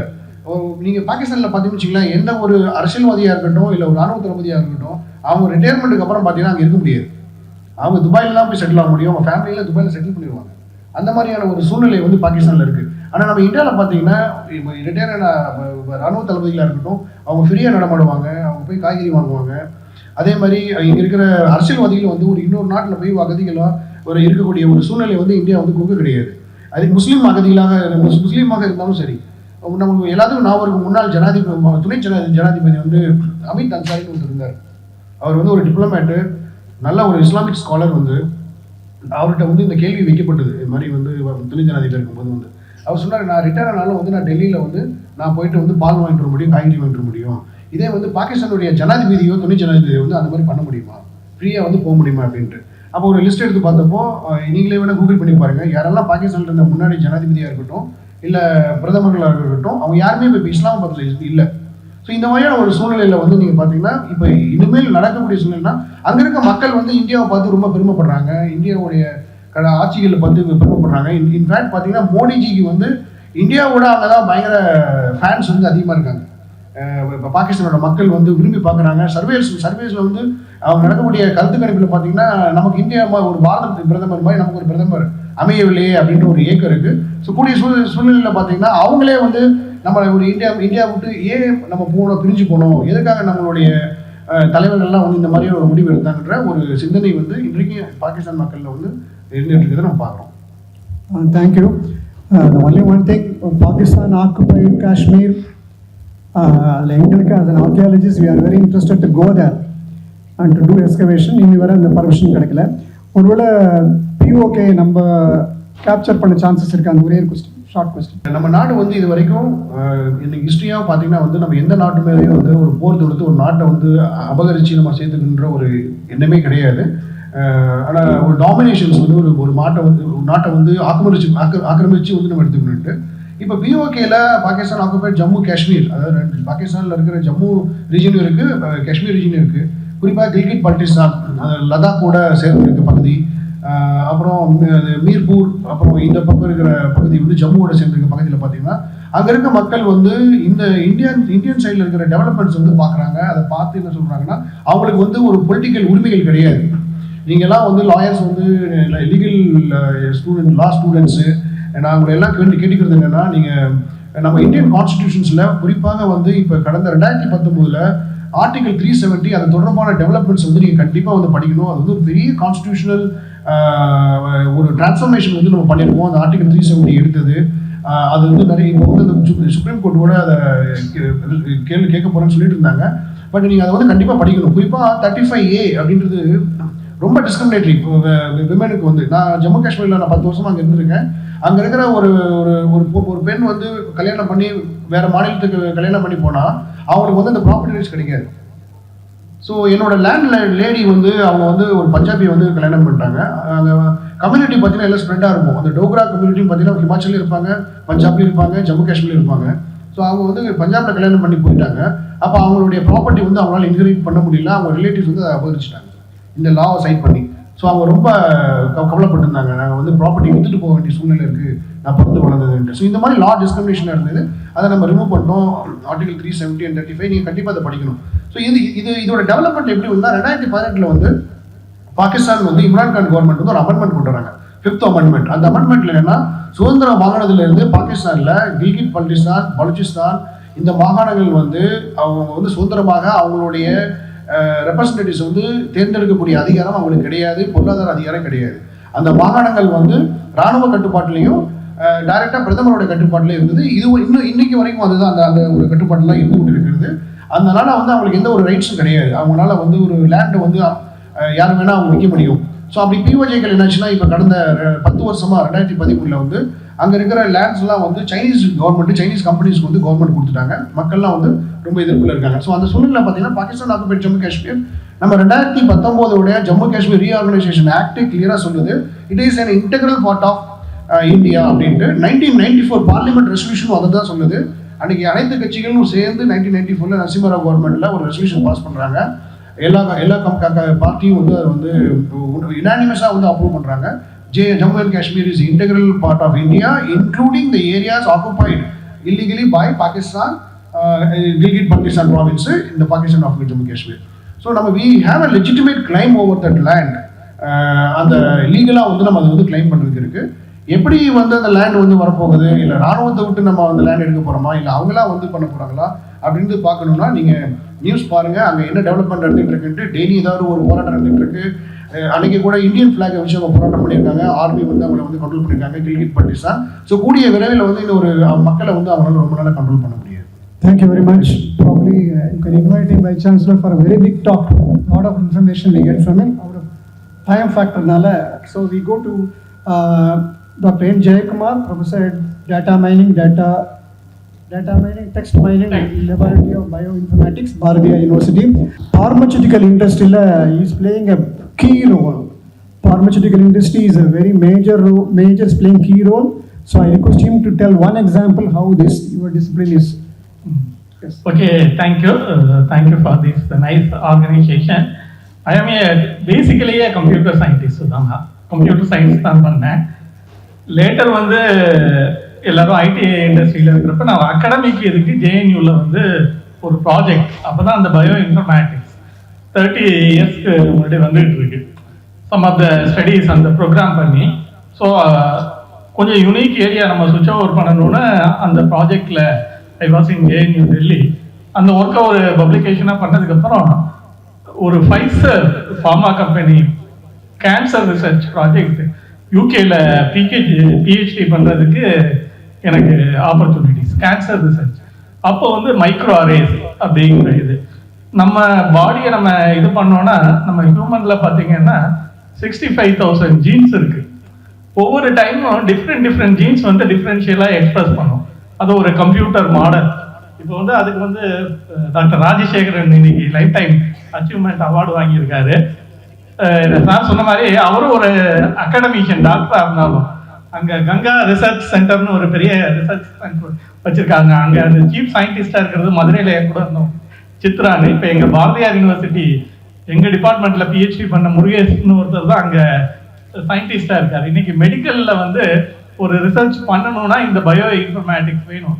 அவர் ஸ்பைனல் கார்டு நான் வந்து கேன்சரில் வந்து இது பண்ணது. அவங்க இப்போ அப்போ மைக்ரோஆரேங்கிற ஒரு டெக்னாலஜி நாங்கள் யூஸ் பண்ணோம். அந்த 65,000 ஒரு நல்ல எக்ஸாம்பிள் சொன்னார், எல்லாருமே கவுச் பொட்டேட்டோவா ஆகிட்டோன்னு. நம்ம ஆக்டிவாக ஒருத்தர் டெய்லி இதாக இருக்கிறப்ப எந்தெந்த ஜீன் வந்து நல்லா எக்ஸ்பிரஸ் ஆகுது அந்த பாடியோட இதில் டெய்லி வந்து உட்காந்துக்கிட்டே இருக்கும். ஸ்பைனல் கார்டு இன்ஜுரி வந்துருச்சு, அப்போ எந்தெந்த ஜீன் வந்து கரெக்டாக எக்ஸ்பிரஸ் ஆகலை, அதனால தான். அப்போ நம்ம பாடியில் பார்த்தீங்கன்னா 65,000 ஜீன்ஸ் இருக்குது. அந்த இன்ஃபர்மேஷன் வாஸ்ட்டாக இருக்கிறப்ப அதை வந்து நம்ம வந்து 65,000 ஜீனுக்கு ஒரு எக்ஸ்பெரிமெண்ட் பண்ணணும்னு வச்சுக்கோங்க, அது எவ்வளோ நாள் ஆகும். இப்போ ஐ திங்க் அவங்க ஒரு பெரிய என்ஜிஎஸ்ல வந்து ஒரு 3 crores 5 crores ப்ராஜெக்ட் வாங்கியிருக்காங்கன்னு நினைக்கிறேன். பயோ இன்ஃபர்மேட்டிக்ஸ் அனாலிசிஸ் அவங்க கொலீக்ஸ் இருக்கிறதுனால நல்ல பிஹெச்டி முடிச்சவங்க, மாஸ்டர்ஸ் டிகிரி முடிச்சவங்க எல்லாம் வந்து அந்த ப்ராஜெக்ட்ல ரெக்ரூட் பண்ண சொல்லி அந்த ஆடுக்கு 1 monthக்கு முன்னாடி தான் வந்து ரெக்ரூட் பண்ணிட்டீங்களா சார், இன்னும் அந்த ப்ராசஸ் பண்ணியாச்சு பாருங்க. கவர்மெண்ட் வந்து 5 crores ஒரு பயோ இன்ஃபர்மேட்டிக்ஸ் ரிசர்ச் பண்ண. அவங்க வந்து இந்த மாதிரி வேரியஸ் ஸ்பைனல் கார்டு டிசீசஸோட அந்த கம்ப்ளீட், ஏன்னா அவங்க ஹாஸ்பிட்டல் டேட்டா இருக்கிறதுனால அந்த டேட்டாவெல்லாம் இது பண்ணி ஒரு டேட்டா பேஸா போட்டு அதுல ஒவ்வொரு டிஃப்ரெண்ட் டிசீஸுக்கும் எந்தெந்த மார்க்கெட். ஸோ 65,000 அந்த கம்ப்யூட்டேஷனல் அனாலிசிஸ்ல பாசிபிளி ஒரு 20 or 30 அப்படின்னு இனிஷியலா அனலைஸ் பண்ணி அந்த மார்க்கெட்டிங்ஸை கொடுத்துரும். அதை கியூர் பண்றதுக்கு மட்டும். ஸோ பில்லியன்ஸ் ஆஃப் அமௌண்ட் இல்லாட்டி நம்ம பண்ணி 10 years ஒரு ரிசர்ச்சை கம்ப்ளீட் பண்றதுக்கு 20 years ஆகுங்கிறத 1 yearல நம்ம முடிச்சு சில மார்க்கெட் ஜீன்ஸ் அதோட திரும்ப ட்ரக் அதெல்லாம் இது பண்ணலாம். இது ப்ராக்டிக்கல் எக்ஸாம்பிள் வந்து கோவிட். ஏர்லியர்லாம் பார்த்தீங்கன்னா நம்ம டிசீஸ் வந்ததுன்னா ஃபர்ஸ்ட் அதை கியூர் பண்ற ட்ரக்ஸ் கண்டுபிடிச்சி அதை அனிமல்ஸ்ல டெஸ்ட் பண்ணி அதுக்கப்புறம் ட்ரையல் சம் பீப்புளை வந்து எடுத்து அதெல்லாம் முடிச்சு வேக்சின் அதெல்லாம் வர்றதுக்கு மினிமம் 10 to 15 years ஆகும். பட் நம்ம கோவிட் இந்த டைம்ல எல்லாம் few drugs 1 year to 1.5 years வந்துருச்சு. பிகாஸ் அப்போ பார்த்தீங்கன்னா இந்த கோவிட் நீங்கள் பயோ இன்ஃபர்மேட்டிக்ஸ் கொடுத்தீங்கன்னா அதில் அவ்வளோ வாஸ்ட். கடைசியாக ஒரே ஒரு டேக் ஹோம் மெசேஜ் மட்டும், நீங்களாம் லாஸ்ட் ஸ்டூடெண்ட்டாக இருக்கிறதுனால ஐ சுவிச் ஓவர் பேசிக்கலி கம்ப்யூட்டராக இருந்தாலும் இந்த கம்ப்யூட்டேஷனல் பயாலஜி அந்த அகாடமிக் ஜேஎன்யூ இந்த ஃபீல்டே யாருக்கும் தெரியாதுங்கிறப்ப நம்ம ஒரு நியூ யூனிக் ஏரியாவில் சுவிச் ஓவர் ஆனோம்னா அது ஒரு லைஃப் ரிசர்ச் அதுக்கெல்லாம் இருந்தால். இப்போ பார்த்தீங்கன்னா இந்த பேட்டர்ன் இதெல்லாம் ரொம்ப இம்பார்ட்டண்டாக இருக்கு. ஐ டோன்ட் நோ அபவுட் லா, ஆனால் எல்லாரும் என்ன பண்ணுறாங்க இப்போ கம்ப்யூட்டர்னா எல்லாரும் ஜாவா ப்ரோக்ராமிங் போகிறாங்க, எல்லாருமே டேட்டா சயின்ஸ். நீங்கள் உங்கள் ஃபீல்டில் எது அடுத்த 10 years ரூல் பண்ணுமோ அந்த யூனிக் ஏரியாவை சர்ச் பண்ணுங்க, அதில் ஒர்க் பண்ணுங்க. அதனால தான் 40 yearsலயே நல்லா ப்ரொஃபஸர் ஆகிட்டு ஆல்மோஸ்ட் ஆல் ஓவர் வேர்ல்டையும் ட்ராவல். சார் பாருங்க, ஒரு எம்பிபிஎஸ் முடிச்சு ஒரு ஃபேமஸ் சர்ஜனாக இருந்தாலும் கங்கா ரிசர்ச் சென்டர் அப்படின்னு ஒரு ரிசர்ச் சென்டரை இது பண்ணி அது மூலமா world level spinal cord research பண்றேன். அதை வந்து லாஸ்ட் ஸ்டூடெண்ட்ஸ்க்கு ஒரு டேக் ஹோம் மெசேஜா கொடுத்து இந்த குட் ஃபோரம் மூலமா நிறைய யூனிக் ஏரியாவில் ஒர்க் பண்ற லாஸ்ட் ஸ்டூடெண்ட்ஸ் வாங்கணும்னு விஷ் பண்ணி கம்ப்ளீட் பண்ணிக்கிறேன். Thank you. Now I request Dr. S.P. Anand, Associate Professor, Department of Botany, National College, Tiruchirappalli, for his contribution in the field of ethnobotany. Anything specific research on ethnobotany which you have? Yes, sir. Good afternoon to all. So first of all, I express my sincere thanks to Indian Science Monitor Director T.K. Rajan sir giving me this award, and also our Vice Chancellor of this great institution. Ramachandran sir already pointed out one story starts with one story. I also got benefited from Ramachandran sir because of during our PhD, sir is senior in our institution, so he has helped lot of way. நான் ஒரு farmer தான், விவசாயி குடும்பம், first graduate, அதே மாதிரி கிராமத்திலிருந்து வந்தவன் தான். அங்கே வரும்பொழுது சார் டிஎஃப்ஓ அப்போ டிஸ்ட்ரிக்ட் ஃபாரஸ்ட் ஆஃபீஸராக வந்து பிஹெச்டி பண்ணிக்கிட்டு இருந்தாங்க. நாங்களாம் பிஹெச்டி ஸ்டூடெண்ட் சாதாரண ஸ்டூடெண்ட்ஸுங்கிறதுனால கொஞ்சம் தயங்கி இருப்போம். அப்போ சார் வந்து எல்லா ஹெல்ப்பும் பண்ணுவாங்க. ஃபீல்டுக்கு போகும்போதெல்லாம் நாங்களாம் இப்போ போய் பஸ்ஸில் போய்லாம் ரொம்ப கஷ்டப்படுவோம். ஆனால் ராமச்சந்திரன் சார் 20 வருஷத்துக்கு முன்னாடியே எங்களுக்குலாம் ரிசர்ச் ஸ்காலராக நாங்கள் இருக்கும் பொழுது நிறைய ஹெல்ப் பண்ணியிருக்காங்க. அவர் கையால் இந்த அவார்டு வாங்கினதுக்கும் நான் உண்மையிலேயே ரொம்ப பெருமைப்படுறேன், ரொம்ப கொடுத்து வச்சிருக்கணும். அதே மாதிரி இந்த students and staff members of law இன்ஸ்டிடியூஷனுக்கு என் சின்சியர் தேங்க்ஸ் தெரிவிச்சுக்கிறேன்.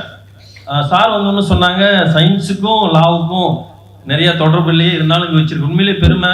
ஏன்னா இவ்வளோ நேரம் அமைதியாக நீங்கள் உட்காந்து கவனிக்கிறீங்க. லாவுக்கு எங்களுக்கு நிறைய தொடர்பு இருக்குது. எப்படின்னா இன்னி பொறுத்த வரைக்கும் இன்டெலெக்சுவல் ப்ராப்பர்ட்டி ரைட்ஸ், அதே மாதிரி காப்பி ரைட்ஸ் வாங்குறதுக்கு தேவை. Recently we got one patent from ஜெர்மனியிலேருந்து ஒரு பேட்டன் வாங்கினோம். அந்த பேட்டனுக்கு உங்களை மாதிரி அங்கே அட்டார்னி ஜெனரல் எங்களுக்கு ஹெல்ப்புக்கு தேவைப்பட்டாங்க. அவங்க மூலம் தான் நாங்கள் அந்த பேட்டன்டே அப்ளை பண்ண முடிஞ்சது. ஸோ அதனால் நீங்கள் லாங்கிறது எங்களுக்கு ரொம்ப முக்கியமான ஒரு இது அப்படிங்கிறதையும் இந்த நேரத்தில் தெரிவிச்சுக்கிறேன். கிராண்ட் கமிஷனில் நியர்லி சப்மிட்டட் 257 மெடிசனல் பிளான்ஸ் அந்த ஹில்ஸில் இருந்தது. With help of this tribal peoples, அவங்க எப்படிலாம் ட்ரீட் பண்ணுறாங்க for human beings as well as the அனிமல்ஸ்க்குலாம் எப்படி ட்ரீட்மெண்ட் பண்ணுறாங்கிறத நாங்கள் ஒரு ப்ராஜெக்ட் கம்ப்ளீட் பண்ணோம். And then DST SERB science engineering technology, அதில் வந்து ஒரு ப்ராஜெக்ட் வாங்கி வைல்டு எடிபிள் ஃப்ரூட்ஸ், அது அவங்களுடைய ஹெல்ப்போட வைல்டு எடிபிள் ஃப்ரூட்ஸ் எல்லாம் எப்படிலாம் இருக்குது, அதில் வந்து ஒரு சிலது டிஆர்டிஓ டிஃபென்ஸ் ரிசர்ச் ஆர்கனைசேஷனோட டைப் வச்சு நாங்கள் நிறையா அந்த மெடிசனல் பிளான்ஸ், ஏன்னா டிஃபென்ஸ் பீப்புள்ஸ் போகும்பொழுது அங்கே எந்தெந்த வைல்டு எடிபிள் ஃப்ரூட்ஸை சாப்பிடலாம், எதெல்லாம் சாப்பிடக்கூடாது, எது டாக்ஸிக் அப்படிங்கிறதையும் ஒரு ரிப்போர்ட் கொடுத்துருக்கோம். Finally our team Saint Joseph's College Tiruchi and Annai College Kumbakonam and Bangalore institute ஒன்று 4 பேர் சேர்ந்து ஒரு பேட்டன் வாங்கினோம். துளசியிலிருந்து ஒரு particular compound, I don't want disclose because of still we are in next step of the patent. அந்த துளசியிலிருந்து நாங்கள் கேன்சருக்கு ட்ரீட்மெண்ட்டு கூறிய அந்த பர்டிகுலர் கெமிக்கல் காம்பவுண்ட் இருக்குது அப்படிங்கிறத கண்டுபிடிச்சிருக்கோம். அது வந்து இப்போ போயிட்டு இருக்கு ப்ராசஸ். அடுத்து யூகேல ஒரு பேட்டன், அது இன்ஸ்ட்ருமெண்ட்ஸ், எந்த இன்ஸ்ட்ருமெண்ட்ல என்ன மெத்தடில் அதை எடுத்தால் நல்லா இருக்கும் அப்படிங்கிறதையும் இது பண்ணியிருக்கோம். ஸோ ஷார்ட்லி எங்களுடைய வெப்சைட்டில் நீங்கள் பார்க்கலாம் அதனுடைய ரிசல்ட். 2வது பேட்டன் வந்ததுக்கப்புறம் தான் ஃபுல்லாக டிஸ்க்ளோஸ் பண்ண முடியும். ஸோ இது 2ம் வாங்கியிருக்கோம் நாங்கள் பேட்டன். ஸோ இது வந்து துளசி, பொதுவாகவே துளசிங்கிறத நாங்கள் பாயிண்ட் அவுட், துளசி நம்ம வீட்லேயே வச்சுருப்போம், கோயிலில் தீர்த்தத்தில் இருக்கும், அது ஏற்கனவே ஏர் பியூரிஃபையர் அப்படின்லாம் சொல்லியிருப்பாங்க. அந்த துளசி யூஸ் பண்ணுறது ஒரு முக்கியமான கேன்சருக்கு ஏதோ ஒரு விதத்தில் ஹெல்ப்ஃபுல்லாக இருக்கும் அப்படிங்கிறத நாங்கள் சயின்டிஃபிக்காக ப்ரூவ் பண்ணியிருக்கோம். இதுதான் எங்களுடைய ரிசர்ச்சினுடைய findings. Good wishes, Dr. Anand. Thank you very much. Now I request Judith Vijaya, Dean of Sciences, Loyola College, for her contribution to the field of material science. Again, it's a very, not away from the legal aspect, but do you like to say anything about the concept of this and how it is useful for the society? Regarding my research also. முதல்ல வந்து தமிழில் எல்லாரையும் பேச வச்சதுக்காகவே DKV Rajan சாருக்கு பெரிய thanks சொல்லணும். ஏன்னா இன்னைக்கு எங்கே போனாலும் இங்கிலீஷில் பேசினா மட்டும்தான் மரியாதை மதிப்பு கிடைக்கிற இடத்துல எல்லாரையும் தமிழில் பேச வச்சதுக்கு முதல்ல தேங்க்ஸ் சார். 2வது, இந்தியன் கிட்ட இருக்க ஒரு நெகட்டிவ் பாயிண்ட் என்னென்னா ரெகக்னிஷன் அண்ட் அப்ரிசியேஷன். ஒரு நல்ல வேலை செஞ்சாலும் அவங்கள ரெகக்னைஸ் பண்ணுறதோ ஒரு பாராட்டு கொடுக்குறதோ மிகப்பெரிய விஷயம். எனக்கெல்லாம் சார் கிட்டேருந்து மெயில் வந்தப்போ பயங்கர சர்ப்ரைஸ். எனக்கு யாருன்னே தெரியாது, சார் ஒரு மெயில் அனுப்பிச்சிருக்கிறாரு, என்னை ரெகக்னைஸ் பண்ணியிருக்கிறாருன்னும் போது I am very much happy sir. And I thank you, I thank the VC also for that. என்னோட ரிசர்ச் வந்து லாவோட எப்படி கனெக்ட் ஆகுதுங்கிறது எனக்கு கரெக்டாக சொல்ல தெரியல. பட் நான் மெயினாக பண்ணுறது எனர்ஜி அண்ட் என்வாயரன்மெண்ட். எங்கே பார்த்தாலும் எனர்ஜி டிப்ளீஷன் ஆகிட்டு இருக்கு, எனர்ஜி நமக்கு குறைஞ்சிக்கிட்டே போகுது, பெட்ரோல் டீசல் நிறைய யூஸ் பண்ணிகிட்டு இருக்கோம். ஸோ அதுக்கு என்ன மாதிரியான ஒரு ஆல்டர்னேட் நம்ம பண்ண முடியும் அப்படிங்கிற இடத்துல வரும்பொழுது எங்களுக்கு கண்டிப்பாக சயின்ஸுனாலே பேட்டன்ட்னு வரும்பொழுது கண்டிப்பாக எங்களுக்கு உங்களுடைய உதவி தேவை. ஒரு சார் ஆல்ரெடி சொன்னாங்க, பேட்டன்ட்ல லாயர் ஆனீங்கன்னா நிறைய கமர்ஷியலாகவும் நீங்கள் பார்க்கலாம். ஏன்னா பேட்டன்ட்ல பார்க்கும்போது இந்தியன் பேட்டன்ட்டா யூஎஸ் பேட்டன்ட்டா யார் ஆல்ரெடி பண்ணியிருக்கிறாங்கன்றது மிகப்பெரிய விஷயம் அதில் வரும். 2வது, என்வாயரன்மெண்ட்னு வரும்பொழுது நம்ம எல்லா இண்டஸ்ட்ரீஸ்லேருந்தும் வேஸ்ட் வாட்டர் வெளியில் வருது. அந்த வேஸ்ட் வாட்டரில் நிறைய கெமிக்கல்ஸ் இருக்கும். அந்த வாட்டரை ரீசைக்கிள் பண்ண முடியுமா, அந்த வாட்டரையே திருப்பி யூஸ் பண்ண முடியுமா, அந்த ஒரு விஷயத்த நாங்கள் ரிசர்ச் பண்ணிட்டு இருக்கோம். அது எல்லாத்த விட முக்கியமாக ஒரு டேக் ஹோம் மெசேஜ் என்னன்னா, எந்த ஒரு வேஸ்ட் மெட்டீரியல் எங்கள் கண்ணில் பட்டாலும் நாங்கள் அதை வேஸ்ட் பண்ண மாட்டோம். அதை ஏதாவது ஒரு வேல்யூ ஆடட் ப்ராடக்டாக மாற்ற பார்ப்போம். எங்கேயாவது வந்து அதில் ஒரு யூஸ்ஃபுல்னஸ் இருக்கா, கடவுள் நம்பிக்கை இருந்தாலும் சரி, நம்பிக்கை நேச்சரில் நம்பிக்கை, இயற்கையில் நம்பிக்கை இருந்தாலும் சரி, இந்த உலகத்தில் நம்ம கண்டப்படுற எல்லாத்துக்குமே ஒரு யூஸ்ஃபுல் திங் இருக்குது, ஒரு உபயோகமான ஒரு விஷயம் இருக்குது. அது என்ன உபயோகன்றதை கண்டுபிடிக்கிறது தான் இந்த சயின்டிஸ்டோட வேலையோ இல்லை மற்ற ஃபீல்டில் இருக்கவங்க வேலையோ. ஸோ யாராவது உங்களை வேஸ்ட்டுன்னு சொன்னாங்கன்னா தயவு செஞ்சு நம்பாதீங்க. நமக்குள்ளே ஒரு திறமை இருக்குது, அந்த திறமையை நம்ம கொண்டு வரணும், அந்த திறமையை கண்டுபிடிக்கணும். முதல்ல நான் யாருன்னு நான் உணரணும். நான் உணர்ந்தேன்னா மற்றவங்களுக்கு என்னால் காமிக்க முடியுன்ற நம்பிக்கை நமக்கு தானாக வரும். நம்பிக்கை இருந்தால் மட்டும்தான் வாழ்க்கையில் ஜெயிக்க முடியும், ஏதாவது நம்ம சாதிக்க முடியும். நம்பிக்கை இல்லாமல் ஜஸ்ட் அவங்க நம்மளை வேஸ்ட்னு சொல்லிட்டாங்க, நமக்கு வந்து ஒரு மதிப்பீடு கொடுக்கலன்றதுக்காக நம்ம என்றைக்குமே சோர்ந்துடக்கூடாது. எல்லாத்த விட முக்கியமாக நம்ம வீட்டில் அம்மா அப்பா தாத்தா பாட்டி ஏதாவது சின்ன சின்ன மருத்துவம் சொல்லுவாங்க, ஒரு கோல்டுக்கு இது செய்யுங்க, ஒரு ஃபீவருக்கு இது செய்யுங்க. இதெல்லாம் வந்து நம்ம உடனே கூகுளில் போய் பார்த்துட்டு இருக்கோம். ஆனால் பல வருஷமாக நம்ம முன்னோர்கள் என்ன சாப்பிட்டாங்களோ என்ன செஞ்சாங்களோ அதை நம்ம செஞ்சாலே இந்த குளோபல் வார்மிங்கோ இல்லை என்ன கேன்சரோ இல்லை எந்த விதமான நோயும் வைரஸ் டிசீஸோ எதுவுமே நமக்கு வராது, எந்த ப்ராப்ளமும் வராது. ஸோ ஸ்ட்ரிக்டாக நம்ம முன்னோர்களை ஃபாலோ பண்ணாலே போதுங்கிறது என்னுடைய அபிப்பிராயம். Thanks for the opportunity. Thank you very much. Thank you very much. And finally, Professor Dr. Rama Subramaniam, Cell for Indian Science and Technology, Indian Institute of Technology, Mumbai, for his contribution to the field of Indian science and technology based on ancient text. See, we are just going to finish within 15-20 minutes. So I request you all of you to stay here. We'll finish by 12:50 as we promised by that. இதில் வந்து முக்கியமான ஒரு கேள்வி என்ன கேட்க போகிறோம்னா, நமது புராணங்கள் மகாபாரதம் ராமாயணம் இதெல்லாம் வந்து கட்டுக்கதை அப்படின்னு சொல்கிறவங்க உங்கள் குரூப்லேயே நிறைய பேர் இருக்காங்க. சில பேர் இதில் சயின்ஸ் இருக்குங்கிறாங்க. நொபேல் பரிசு வாங்கின டாக்டர் வெங்கி இதில் வந்து சயின்ஸ்லாம் கிடையாது, வெறும் இட்ஸ் அலகோரிக்கல். ராவணனுக்கு 10 தலைன்னா அது வந்து ராவணன் வந்து ஒரு கொடுமையானவன் காமிக்கிறதுக்காக ஒரு 10 தலை, மற்றபடி உண்மையான 2 தலை 3 தலை நீங்கள் பார்க்கவே முடியாது. ஆனால் சில புராணங்களில் வர விஷயங்கள்லாம் சயின்டிஃபிக்காக இருக்குது. இதை பற்றி ப்ரொஃபஸர் நினைக்கிறேன். What do you think of that? Sorry. அனைவருக்கும் வணக்கம். இந்த கேள்வி என்கிட்ட இவர் சொல்லும் பொழுது, இப்போ காலையில் இங்கே நாங்கள் எல்லாம் ஒரு இடத்துல மீட் பண்ணியிருந்தோம். அப்போ சொன்னாரு இந்த மாதிரி ஒரு கேள்வி இருக்கு. அப்புறம் மாயான்னு நம்ம எல்லாம் சொல்றோம், புராணத்துல எல்லாம் மாயை, இந்த உலகமே மாயை இப்படிலாம் சொல்லிட்டு இருக்கோம். இது எந்த அளவுக்கு உண்மை, இப்படி இந்த 2 கேள்வி உங்கள்கிட்ட நான் வைக்க போறேன் அப்படின்னு அவர் சொன்னார். இப்போ அந்த முதல் கேள்விக்கு நான் வரேன். இப்போ மாயை அப்படின்னு நம்ம சொன்னோம்னா, இப்ப நாங்கெல்லாம் இங்க ஒரு அவார்டீஸ் அப்படின்னு எங்களை எல்லாம் சொல்லுவாங்க. நாம் ஏதோ பெரிய சாதிச்சிட்டோம் அப்படின்னு நாம் நினைச்சோம்னா அது ஒரு பெரிய மாயை. மேல இந்த அம்மா இப்ப சொல்லும்போது சொன்னாங்க, நாம இப்போ ஒரு ஒரு ஏஜ்ல நம்ம வளர்றோம். இந்தியன் சயின்ஸ் மானிட்டர் அப்படின்னு ஒரு போட்டிருக்கிறார். இந்த சயின்டிபிக் இப்படிலாம் சொல்றோமே, அதுல ஏதோ ஒரு பப்ளிஷிங் ஏதோ ஒன்று ஆயிட்டுதானா அது எல்லாம் உண்மை அப்படின்னு நம்ம நினைச்சோம்னா அது மாயை. நம்ம இதுல ஒண்ணு இல்லை அப்படின்னு நினைச்சோம்னா அதுவும் ஒரு மாயை. இப்ப நம்ம திருவாளர் நம்ம ராமச்சந்திரன் சொன்னார் வேடிக்கையா ஆரம்பிக்கும் போது, புடவை கட்டிட்டு இருந்தாலே அவங்க ஒரு தெய்வாம்சமா இருக்காங்க, அதுக்கு மேல பொட்டு வச்சு பூவெல்லாம் போட்டா அவங்க தெய்வமே அப்படின்னு அவர் சொன்னார். இப்படி இருந்தா நாம ஏதோ பழங்காலத்து ஒண்ணு லாய்க்கு இல்லாத அப்படின்னு நினைக்கிறது ஒரு மாயை. ஏதோ ஸ்கர்ட் போட்டு பேண்ட் போட்டு எல்லாத்தையும் எக்ஸ்போஸ் பண்ணாதான் நம்ம வந்து நாகரிகம் நினைக்கிறது ஒரு மாயை. இதெல்லாம் நம்ம நல்லா தெரிஞ்சுக்கணும். அப்புறம் நம்ம இவர் சொன்னார் பக்கத்துல ராஜசேகரன், இது நல்லா தெரிஞ்சுக்கணும். இவரு நம்ம ராஜன் கேட்டார் அவர்கிட்ட, நம்ம ஊர்ல நோபல் பரிசு வாங்கினவங்க யாரும் காணலையே அப்படின்னு அவரோட தாபத்தோட கேட்கிறாரு. இன்னொரு விஷயம் அவர் மனசுல இருக்கிறது, இங்க அதை வாங்கறதுக்கு தகுதி உள்ளவங்க இருந்தாங்க, அவங்களுக்கு கிடைக்கலை அப்படின்றத மனசுல வச்சுட்டு அவர் கேட்டார்.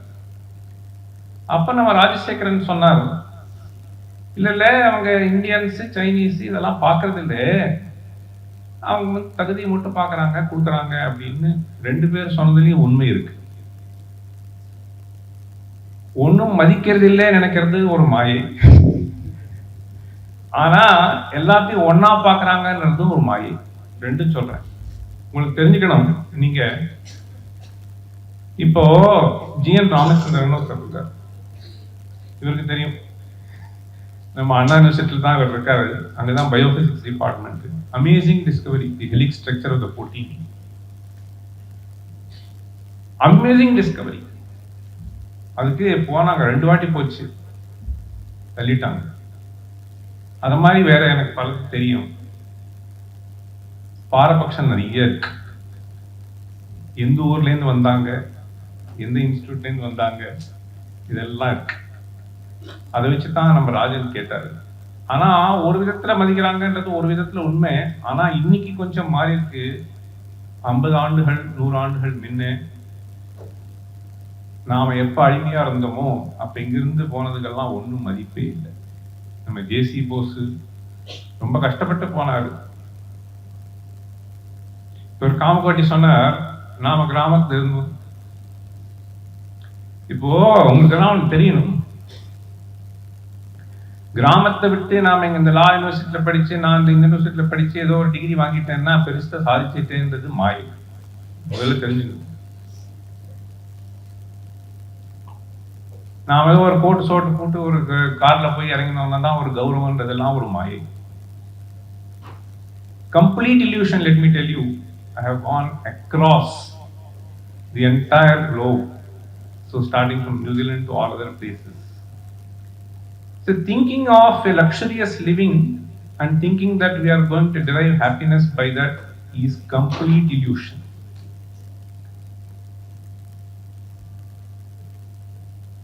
நானும் கிராமத்தில் இருந்திருக்கிறேன்.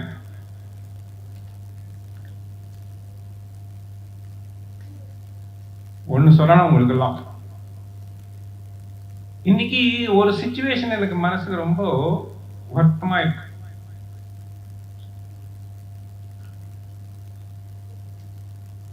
அது என்ன கேட்டீங்கன்னா, நிறைய பேரு எஜுகேஷன் கொடுக்கணும், ஆனா நம்ம கொடுக்கறது எஜுகேஷன் இல்லை, literacy and degrees. Most of us are becoming literates and not educated. Take it from me. இன்னைக்கு கிராமத்துல எல்லாரும் விட்டுட்டு இங்க வரணும்னு நினைக்கிறாங்க. யார் விவசாயம் பண்றது? எங்கிருந்து ஒரு காய் சோறு வரும் உனக்கு?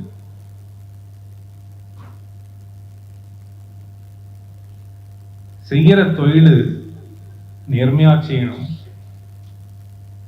ஆசையோட செய்யணும். அவங்களுக்கு ரொம்ப குறைவா கொடுக்குறோன்றது எனக்கு ரொம்ப வருத்தம். கன்ஸ்ட்ரக்ஷன் ஒர்க்கர்ஸ் எல்லாம் பாத்தீங்கன்னா 400 ரூபாய் 500 ரூபாய் 800 ரூபாய் கொடுக்குறான். இவன் ஒண்ணு இல்லாத ஒரு நாளைக்கு 8000 ரூபாய் வாங்குறான். நாம எல்லாமே சொல்றேன், நாங்கெல்லாம் 8000 ரூபாய் கொடுத்தா போறாது, ஒரு நாளைக்கு 12,000 ரூபாய் வேணும், இப்படி எல்லாம் ஏதோ அதுக்கு மேல மேல போறாங்களே தவிர அவங்கள கேட்கறதுக்கு நாதி இல்லை. எல்லா கம்யூனிஸ்ட் எல்லாம் பேசுறதெல்லாம் ஒண்ணு, செய்யறதே வேற. அவங்களுக்கு போராட வேண்டியதானே நீங்கெல்லாம். Minimum wages should be 1200. why don't you keep it? nobody argues for that. அப்போ அவங்க விட்டுட்டு வர்றது நியாயம் தானே. ஆனா விட்டுட்டு வந்தா என்ன சிச்சுவேஷன் அதை யோசனை பண்ணணுமா? அது யோசனை பண்றது இல்லை. அப்போ எதுக்கு சொல்ல வந்தேன், நானும் இந்த கிராமத்துல இருந்திருக்கேன். எங்க தாத்தா இருந்தாரு. நாங்க கிட்டத்தட்ட 2-3 கிலோமீட்டர் நடப்போம் ராத்திரி கூட சில சமயம் அவர் அங்கேயே படுத்துப்பாரு. எதுக்கு சொல்ல வந்தேன்னா, அவருக்கு அப்ப எலக்ட்ரிசிட்டி கிடையாது. எப்ப நமக்கு பவர் வருதோ அப்ப நம்ம மோட்டரை போட்டு நம்ம அந்த பூமி வளரணும்னு அவரு அங்கேயே படுத்துப்பாரு. எங்க பாட்டி கொடுத்தா போவாங்க, நீ டீ எடுத்து ஆமா டீ எடுத்து போய் கொடு. நமக்கு 2 கிலோமீட்டர் 3 கிலோமீட்டர் நடக்கிறதுக்கு அப்ப நமக்கு சின்ன வயசு தான். ஆனா நம்ம போவோம். சொல்லிட்டாங்கன்னா பிளாஸ்டிக் கூட பெரிய துர்லபம் தான் இவர் சொல்றது. ஆமா இல்ல, எதுக்கு சொல்ல வந்தேன் கவனிங்க, ஒரே ஒரு விஷயம் மட்டும் சொல்றேன். இப்ப அவர் இதை தெரிஞ்சுக்கணும், வாழ்க்கை பாடம். அவரு நமக்கு சின்ன சின்ன அந்த செங்கல் இங்கெல்லாம் பொறுக்கி போட்டுருவாரு, எல்லாத்தையும் சேர்க்க சொல்லுவாரு. இப்ப இவர் கார்பன் எமிஷன் பத்தி இவர் சொல்லிட்டு இருந்தாரு. இவர் தான் நம்ம கிளைமேட் சேஞ்சு அதை பத்தி சொல்றேன். கார்பன் எமிஷன்ல இப்ப அந்த செங்கல் ஃபர்னஸ் இருக்குல்ல, அதுல வர emission enormous, amazing emission. I have studied that processes. See, there are 2 problems in this. One, you turn a fertile field into a brick kiln. So fertility of the soil is on the top layer. If you lose that, then you have to pump in fertilizers that has all kind of negative effects. So we cannot afford to do that. And the more the number of bricks are generated, the more you are landing yourself into trouble and landing the entire community for generations to be in trouble. அதுதான் இவர் சொல்றது. அப்போ அவர் பொறுக்கி போட சொன்னதுல என்ன தாற்பயம்? இப்ப எதுக்கு சொல்ல வரேன், இப்ப நிறைய பேர் வந்து நம்ம ஏதோ வீடு வந்துச்சு சொல்லிட்டு நமக்கு பணம் இருக்குன்னு சொல்லி இடிக்கிறாங்க, உடனே கட்டுறாங்க. அது பண்ணணுமா பண்ண வேண்டுமா, எனக்கு தேவையா தேவையில்லையா, இதனால வர எஃபெக்ட் யாருமே யோசனை பண்றது இல்லை. அப்போ நிறைய பேர் அதுதானே, just they want to pull the building. அதுக்கு லா இருந்தாலும் அந்த லா வயலேட் பண்றாங்க. You just ensure that these laws are followed. இதான் நான் சொல்ல வரேன். அப்போ இந்த மாதிரி ஏதோ நவநாகரிகமா ஒரு வீடு கட்டி அதுல வாழ்ந்தாதான் இருக்குன்றது மாயை. ஸோ இதெல்லாம் நம்ம வந்து ஒதுக்கணும். இன்னும் ஒண்ணு விஷயம் சொல்லிடுறேன். இந்த இது இவர் சொன்னாரு, இப்ப நம்ம நெகட்டிவ் எமிஷன் டெக்னாலஜி இப்படிலாம் நடக்குது உலகத்து ரிசர்ச். இந்த research technologically we have advanced எல்லாம் இருக்கு. Many technological interventions need not necessarily be suitable for a better society later. Be true, be understanding. The science and technology comes up with certain interventions which need not necessarily be, it has proved, it has been exceedingly well proved. அப்போ இந்த அம்மா சொன்னது அதனால எனக்கு ரொம்ப சந்தோஷம். இந்த பழசு அப்படிங்கிறதுக்காக நம்ம ஒதுக்கணும் அப்படிங்கிற எண்ணம் போகணும், புதுசு அப்படிங்கிறதுக்காக வரவேற்கணுங்கிற எண்ணம் போகணும். இதுலயும் இருக்கு கருத்து, அதுலயும் இருக்கு அப்படின்னு ஒரு எண்ணத்தோட நாம போகணும். இப்ப இந்த நெகட்டிவ் எமிஷன் டெக்னாலஜி நான் யூரோப்ல போகும்போது படிச்சிருந்தேன் ஒரு பேப்பரு. நெகட்டிவ் எமிஷன் டெக்னாலஜி, இவர் கார்பன் எமிஷன் சொன்னார்ல, அப்சார்ப் இப்போ 250 420 ஆயிரத்து இவர் சொன்னார். இவன் என்ன பண்றான், இப்போ அந்த 420 நான் குறைக்கிறதுக்காக அங்கிருந்து இருக்கிறத பிடிச்சி, புரியுதா, வெளில போனதை பிடிச்சி அதுக்காக பெரிய பெரிய கம்பெனி ஆரம்பிக்கிறான். எங்க நடக்குமா? அதுக்கு பெரிய கம்பெனி ஆரம்பிச்சேன்னா அந்த கம்பெனி ரன் பண்றதுக்கு எங்க ஆகும், அந்த கம்பெனி ப்ரொடியூஸ் பண்றதுக்கு என்ன ஆகும்? இது மரத்து மேல என்ன, கிளை மேல என்ன, அந்த கிளையை வெட்டுற மாதிரி இது. இந்த மாதிரி எல்லாம் பீப்புள்ஸ் ஹேவ் ஸ்டார்டட் திங்கிங். அதனால அதெல்லாம் நமக்கு போகணும். அந்த மாதிரி கடைசியா ஒன்னு சொல்றேன். இவரு ஜேசி போஸ் பத்தி சொன்னார். ஜேசி போஸ் பெரிய ஒரே ஒரு வார்த்தை, he was more a nationalist than a scientist. இது வேணும். He was more a nationalist than. So நம்ம இதை விட்டுட்டு நம்ம எங்கேயோ தான் போகணும் அப்படின்றது இல்லை. So he just returned back. அவரும் ரொம்ப கஷ்டப்பட்டு வந்த ஃபேமிலியில வந்தவர். அவரு அப்பாவுக்கு கடன் வாங்கி தான் இவரை படிக்க வச்சாரு. அவர் தம்பி போயிட்டார், ஒரே ஒரு பையன் தான். அவரு ஏதோ இங்க போய் படிச்சுட்டு வரணும்னு சொல்லி ஆசையா போனார். போன உடனே வந்தார். பட் தி கைண்ட் ஆஃப் இந்த பேட்டர்ன் எல்லாம் பத்தி சொன்னாங்க. இந்த புராணத்துல உள்ளது கடைசியா சொல்றேன். அந்த நேஷனலிசம்ங்கிறது ரொம்ப முக்கியம். நம்ம தேசம் வளரணும் அப்படின்னாக்க, இந்த நம்ம நான் காம்போட்டி சொன்ன மாதிரி, அவர் நமக்கு சிநேகிதர் தான் சின்ன வயசுல இருந்து. அவர் சொன்னது போல நாம இங்கிருந்து நமக்கு நல்லதை செய்யணும் அப்படிங்கிற அந்த எண்ணம் வேணும். நான் இங்கேருந்து ஏதோ ஜம்ப் பண்ணிட்டேன்னு நான் பல இடத்துல போய் பார்த்துட்டேன். இவங்களும் தாப்பப்படுறாங்க, அவங்களும் தாப்பப்படுறாங்க. இவர்களோட பேசிட்டு இருந்தோம் நாம. அங்க போயிட்டு வரதுக்கு வழி இல்லை. ஒருத்தவன் பிரசாதம் வாங்கினான் கோயில்ல, ஒரு தூள் இருந்துச்சு, நிறைய கொடுக்குறாங்கன்னு சொல்லி 2 கையில வாங்கணுங்கிறதுக்காக தூணை கட்டி எடுத்துட்டான். உடவும் முடியல, சாப்பிடவும் முடியல. அந்த மாதிரி இருக்கு. போனவங்கெல்லாம் திரும்ப வரவும் முடியல. அங்க கல்ச்சர் ரொம்ப மோசமா இருக்கு. ஆனா அந்த பணமும் வந்து அது மாதிரி வந்துடுறது. அந்த பெரிய பணத்தினால நம்ம நிறைய சம்பாதிச்சிடுவோம் அப்படிங்கிற அந்த எண்ணம் மட்டும் இருக்கக்கூடாது. நம்ம தேசத்துக்கு சேவை செய்யணும் அப்படிங்கிற எண்ணம் பிரதானமாக இருக்கணும். ஏதோ அவர் செய்யறாரு ராஜன், ரொம்ப சந்தோஷம். நன்றி, வணக்கம். Thank you very much sir. Thank you very much. Now I request all of you to listen 5 minutes. Very important aspect about Gondwana land. ஏதோ பயங்கரமாக அது ஏலினா பேச நினைக்க வேண்டாம். இப்போ இருக்கிற நம்ம ஜனாதிபதி is also a part of Gond tribe. உலகிலேயே முதல்ல பிறந்த ட்ரைப் கோண்ட்ஸுங்க, அதான் கோண்டுவானாங்கிற பேர். இந்த கோண்டுவானா லேண்டுங்கிறது நம்ம சென்ட்ரல் இந்தியாவிலேருந்து போய் ஆஸ்திரேலியா, நியூசிலாந்து அந்த பக்கம் இப்படி போகிறது. இதில் ஆராய்ச்சி செய்யாமல் நம்ம விட்டுட்டோமேங்கிற ஆதங்கம் வந்து ஜியாலஜிஸ்ட் அவர் தான் பேச போகிறது நமக்கு இப்போ செல்வ முத்துக்குமார். 5 minutes தான். Is going talk about the importance of Gondwana land. இது ஏன் ஒரு லீகல் ஸ்டூடெண்ட்டை சொல்கிறோன்னு கேட்டிங்கன்னா, இதை நீங்கள் வந்து பார்ட் டைமாக எடுத்து செய்யலாம். Apart from your legal aspect you can also think this kind of things. Out of பாக்ஸ்லாம் இல்லை. இப்போ யூஎஸில் போனீங்கன்னா lot of people are working on extraterrestrial. மாடியில் உட்காந்து ஏதாவது வேற்று கிரக மனிதன் வரானான்னு பார்த்துட்ருக்கேன். அது மாதிரி Gondwana land is very important aspect, part of Indian science monitor. Only 5 minutes or 7 minutes. I request you to hear. It's very, very important for you. Further, you can do research on that. நம்ம எல்லாருக்குமே பயனுள்ளது. So உங்கள் பார்வையோட அர்த்தங்கள் எனக்கு புரியுது sir. மணி 1 ஆச்சு, பசிக்குது, அந்த பார்வை புரியுது. அதனால் ஒரு 5 minutes வந்து உங்கள்கிட்ட நான் எடுத்துக்கிறேன். So what is Gondwana? First question, சரிங்களா? ஸோ கோண்டுவானா அப்படிங்கிறது it's a super continent. So continental drift theory பற்றி படிச்சிருக்கிறீங்களா? எனிபடி படிச்சிருக்கிறீங்களா? நோ. ஓகே. ஸோ ஃபஸ்ட்டு வந்து கான்டினென்ட்ஸ் எல்லாமே ஒன்றா இருந்தது மில்லியன்ஸ் ஆஃப் இயர்ஸ் எகோ. அதுக்கப்புறம் வந்து அது ஸ்ப்ளிட் ஆனிச்சு. அதுக்கப்புறம் ஃபர்தராக ஸ்ப்ளிட் ஆகி இன்னைக்கு உள்ள ஒவ்வொரு கான்டினென்ட்டோட இது. So what is called super continent அப்படிங்கிறது பார்த்தீங்கன்னா it is a phase of second stage. அதாவது பெருசாக உள்ள ஒரு body it is splitted into 2 to 3. So இப்போ உள்ள அந்த கோண்டுவானா லேண்ட் அப்படிங்கிறது வந்து பார்த்தீங்கன்னா கன்சிஸ்ட் ஆஃப் உங்களுக்கு South America, Africa, India, Antarctica and Australia. இது எல்லாமே ஒன்றா இருந்தப்ப இந்த ஃபார்மேஷன் அந்த இடத்துல உள்ள ஒரு இதை பற்றி தான் இந்த கோண்டுவானா லேண்ட் அப்படின்னு சொல்கிறது.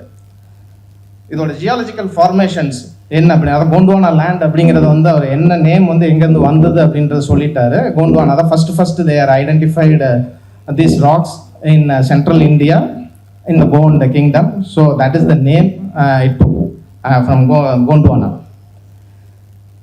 சரி சார், இப்போ நீங்கள் எல்லாமே சொல்கிறீங்க இந்த மாதிரி கான்டினென்ட் எல்லாம் ஒன்றா இருந்துச்சு, அதுக்கப்புறம் பிரிஞ்சு போச்சு, இதை எப்படி நம்புறது அப்படின்னு சொல்லி அடுத்த கொஸ்டின் நீங்கள் கேட்பீங்க. ஸோ இன்னைக்கு வந்து உங்களுக்கு அண்டார்டிகா பற்றி தெரியும். அண்டார்டிகா வந்து ஃபுல்லாகவே வந்து ஐஸ் இருக்குது, கம்ப்ளீட்டாகவே இட் இஸ் ஃபார்ம்டு. பட் அங்கே அண்டார்டிகாவில் கிடைக்கிற ஃபாசில்ஸ், அங்கே உள்ள ராக் டைப்ஸ், இது எல்லாமே டிக் பண்ணினீங்க அப்படின்னீங்கன்னா அங்கே உள்ள கோல் ஃபார்மேஷன்ஸ் இன்னைக்கு இருக்குது. இது எல்லாமே நம்ம பார்க்கும்போது once upon a time it is like 200 million years ago Antarctica is not covered by ice. It is completely ஒரு நல்ல ஒரு செழிப்பான ஒரு இடம் அங்க. இதுக்கு அடுத்தது ஓகே சார், இதை பற்றி நீங்கள் சொல்கிறீங்க. இன்னொன்று என்ன இது ஐடென்டிஃபிகேஷன் நம்ம பண்ணலாம் அப்படிங்கிறது, டைனோசர் எல்லாருக்குமே தெரியும் இல்லைங்களா? Thanks to Steven Spielberg. அவர் வந்து ஜுராசிக் பீரியட்னு ஒரு மூவி எடுத்தது. அதுக்கப்புறம் தான் வந்து நிறைய பேருக்கு வாட் இஸ் ஜுராசிக்னே தெரிய ஆரம்பிச்சது. ஸோ அந்த டைனோசரோட மூவ்மெண்ட் எப்படி இருந்தது அப்படின்னு சொல்லி ஸ்டடி பண்ணினீங்க அப்படின்னாலும் அந்த டைனோசரோட ஃபாசில் அக்கரன்ஸ் எப்படி இருக்குது அப்படிங்கிறது பார்த்தீங்கன்னா இது எல்லாமே நம்ம இன்டர்லிங்க் பண்ண முடியும். ஸோ இந்தியாவில் இருக்கிறது, ஆஃப்ரிக்காவில், சவுத் அமெரிக்காவில் உள்ளது, ஆஸ்திரேலியாவில் உள்ளது, அண்டார்டிகாவில் உள்ளது எல்லாத்தையுமே வந்து பார்த்தீங்கன்னா இதை பற்றி நம்ம வந்து கம்ப்ளீட்டாகவே இன்டர்லிங்க் பண்ண முடியும். ஸோ இந்தியாவில் வந்து இந்த போர்ஷன் வந்து எப்படி இருக்குது அப்படின்னு பார்த்தீங்கன்னா central part of India is consider as a Gondwana of India. Almost பார்த்தீங்கன்னா ஒரு 50,000 square kilometers it is occupying and one of the richest zone of the natural reserves. 98% of coal reserves இன்னைக்கு எங்கே இருக்குது அப்படின்னு பார்த்தீங்கன்னா இந்த கோண்டுவானா லேண்ட் ஆஃப் இந்தியாவில் தான் இருக்குது இன்னைக்கு. அப்பார்ட் ஃப்ரம் தட் உங்களுக்கு அயன் கிடைக்குது, அலுமினியம் கிடைக்குது. there are so many minerals which we are getting. So இதை எப்படி நீங்கள் ஐடென்டிஃபை பண்ணலாம், இந்த கோண்டுவானா லேண்ட் அப்படிங்கிறத வந்து ஐடென்டிஃபை பண்ணலாம் அப்படின்னு பார்த்தீங்கன்னா we call it as there are some index, fossil index. அந்த fossil index அப்படின்னு கேட்டிங்கன்னா இந்த இடத்துல ஒரு ஃபாசில் கிடைக்குது, இந்த ஃபாசில் கிடைச்சது அப்படின்னா அந்த இண்டெக்ஸ் ஏரியான்னு சொல்லி டிக்ளேர் பண்ணுவாங்க. ஸோ அந்த ஃபாசிலில் வந்து அந்த ஏரியாவில் உள்ள இடத்தோட கம்பேர் பண்ணுவாங்க. ஸோ ஜஸ்ட் டேர்ம்ஸ் மட்டும் நான் சொல்கிறேன். கிளாஸ் ஆஃப் ட்ரீஸ் அண்ட் கங்கம் ஆஃப் ட்ரீஸ், இந்த டேர்ம் வந்து you can search it in internet. Plant fossils, சரிங்களா? இதோட ஃபாசில் ரெக்கார்ட் அப்படிங்கிறது வந்து பார்த்தீங்கன்னா it is index fossils for Gondwana land. So இது எங்கேயாவது கிடைச்சது அப்படின்னு சொன்னால் இதை பற்றி உடனே இமிடியட்டாக வந்து அந்த கோண்டுவானா ஆரிஜினா இருக்குமோ அப்படின்னு சொல்லுவாங்க. ஸோ இந்த கோண்டுவானா லேண்ட் வந்து எப்போ இப்போ உள்ள கான்டினெண்ட்டாக செப்பரேட் ஆணுச்சு அப்படின்னு பார்த்தீங்கன்னா ஃபர்ஸ்ட் 200 மில்லியன் இயர்ஸ் எகோ வந்து இந்த கான்டினென்டல் ஸ்டார்டட் செப்பரேட்டிங். அதாவது சவுத் அமெரிக்கா, ஆஸ்திரேலியா, அப்புறம் அண்டார்டிகா, இது எல்லாத்துக்குமே சார் இது இன்னமும் நடக்குதா, நீங்கள் சொல்கிறது உண்மையா அப்படின்னு சொன்னீங்க அப்படின்னீங்கன்னா you can take it of Australia. Now every year it is moving towards northern side for 1.2 inches. Almost பார்த்தீங்கன்னா ஒரு 3 சென்டிமீட்டர்ஸ் வந்து it is moving towards north. So இந்த கான்டினென்டல் ட்ரிஃப்ட் அப்படிங்கிறது இந்த கான்டினென்டல் மூவ்மெண்ட்டுக்கு ஒரு கிளாசிக் எக்ஸாம்பிள் வந்து அதை சொல்லலாம். ஈவன் இந்தியன் சப்கான்டினென்ட் அப்படின்னு எடுத்தீங்கன்னா விச் இஸ் மெஷர்டு இங்கே நம்மளோட சென்னை இதுலேருந்து மெஷர் பண்ணுவாங்க, கன்னியாகுமரியிலேருந்து மெஷர் பண்ணுறாங்க. ரஃப்லி it is moving towards north against the Asian continent வந்து பார்த்தீங்கன்னா 2 to 3 centimetres it is moving up. But Asian continent வந்து மூவ் ஆகுறது பார்த்தீங்கன்னா 0.7 centimetres to 1 centimetre. So that is the reason நமக்கு வந்து சென்ட்ரல் பார்ட் இல்லை ஹிமாலயன் ரீஜன்ஸில் பார்த்தீங்க அப்படின்னீங்கன்னா we are coming up with frequent earthquakes and other activities. ஏன்னா நம்மளோடது புஷ் ஆகுது, அங்கே அது மூவ் ஆகலை. So we are having this kind of things. So எதுக்காண்டி இந்த கோண்டுவானா ரிசர்ச் பற்றி we are giving so much importance அப்படின்னு நீங்கள் நினச்சிங்க அப்படின்னீங்கன்னா there are research happening in other countries, how the human species evolved and how other plant species evolved and how other animals evolved. அதோட network அதாவது கண்டினியூஸாக அதை பற்றி படிக்கும்போது everything is pointing towards this Gondwana zone. So இந்த கோண்டுவானா ஜோனை பற்றி research பண்ணுனா நமக்கு இன்னமும் பலவிதமான ஒரு அதிசயங்களை பற்றி நம்ம தெரிய வரும். ஸோ அதனால தான் வந்து இந்த கோண்டுவானா ரிசர்ச் வந்து பண்ணணும் அப்படின்னு சொல்லிட்டு இருக்கிறோம். Mister Shankar Chatterjee university tech அவருக்கு வந்து இந்தியன் சயின்ஸ் மானிட்டர்லேயும் அவருக்கு அவார்டு கொடுத்தாங்க. He has emphasised about the Gondwana land.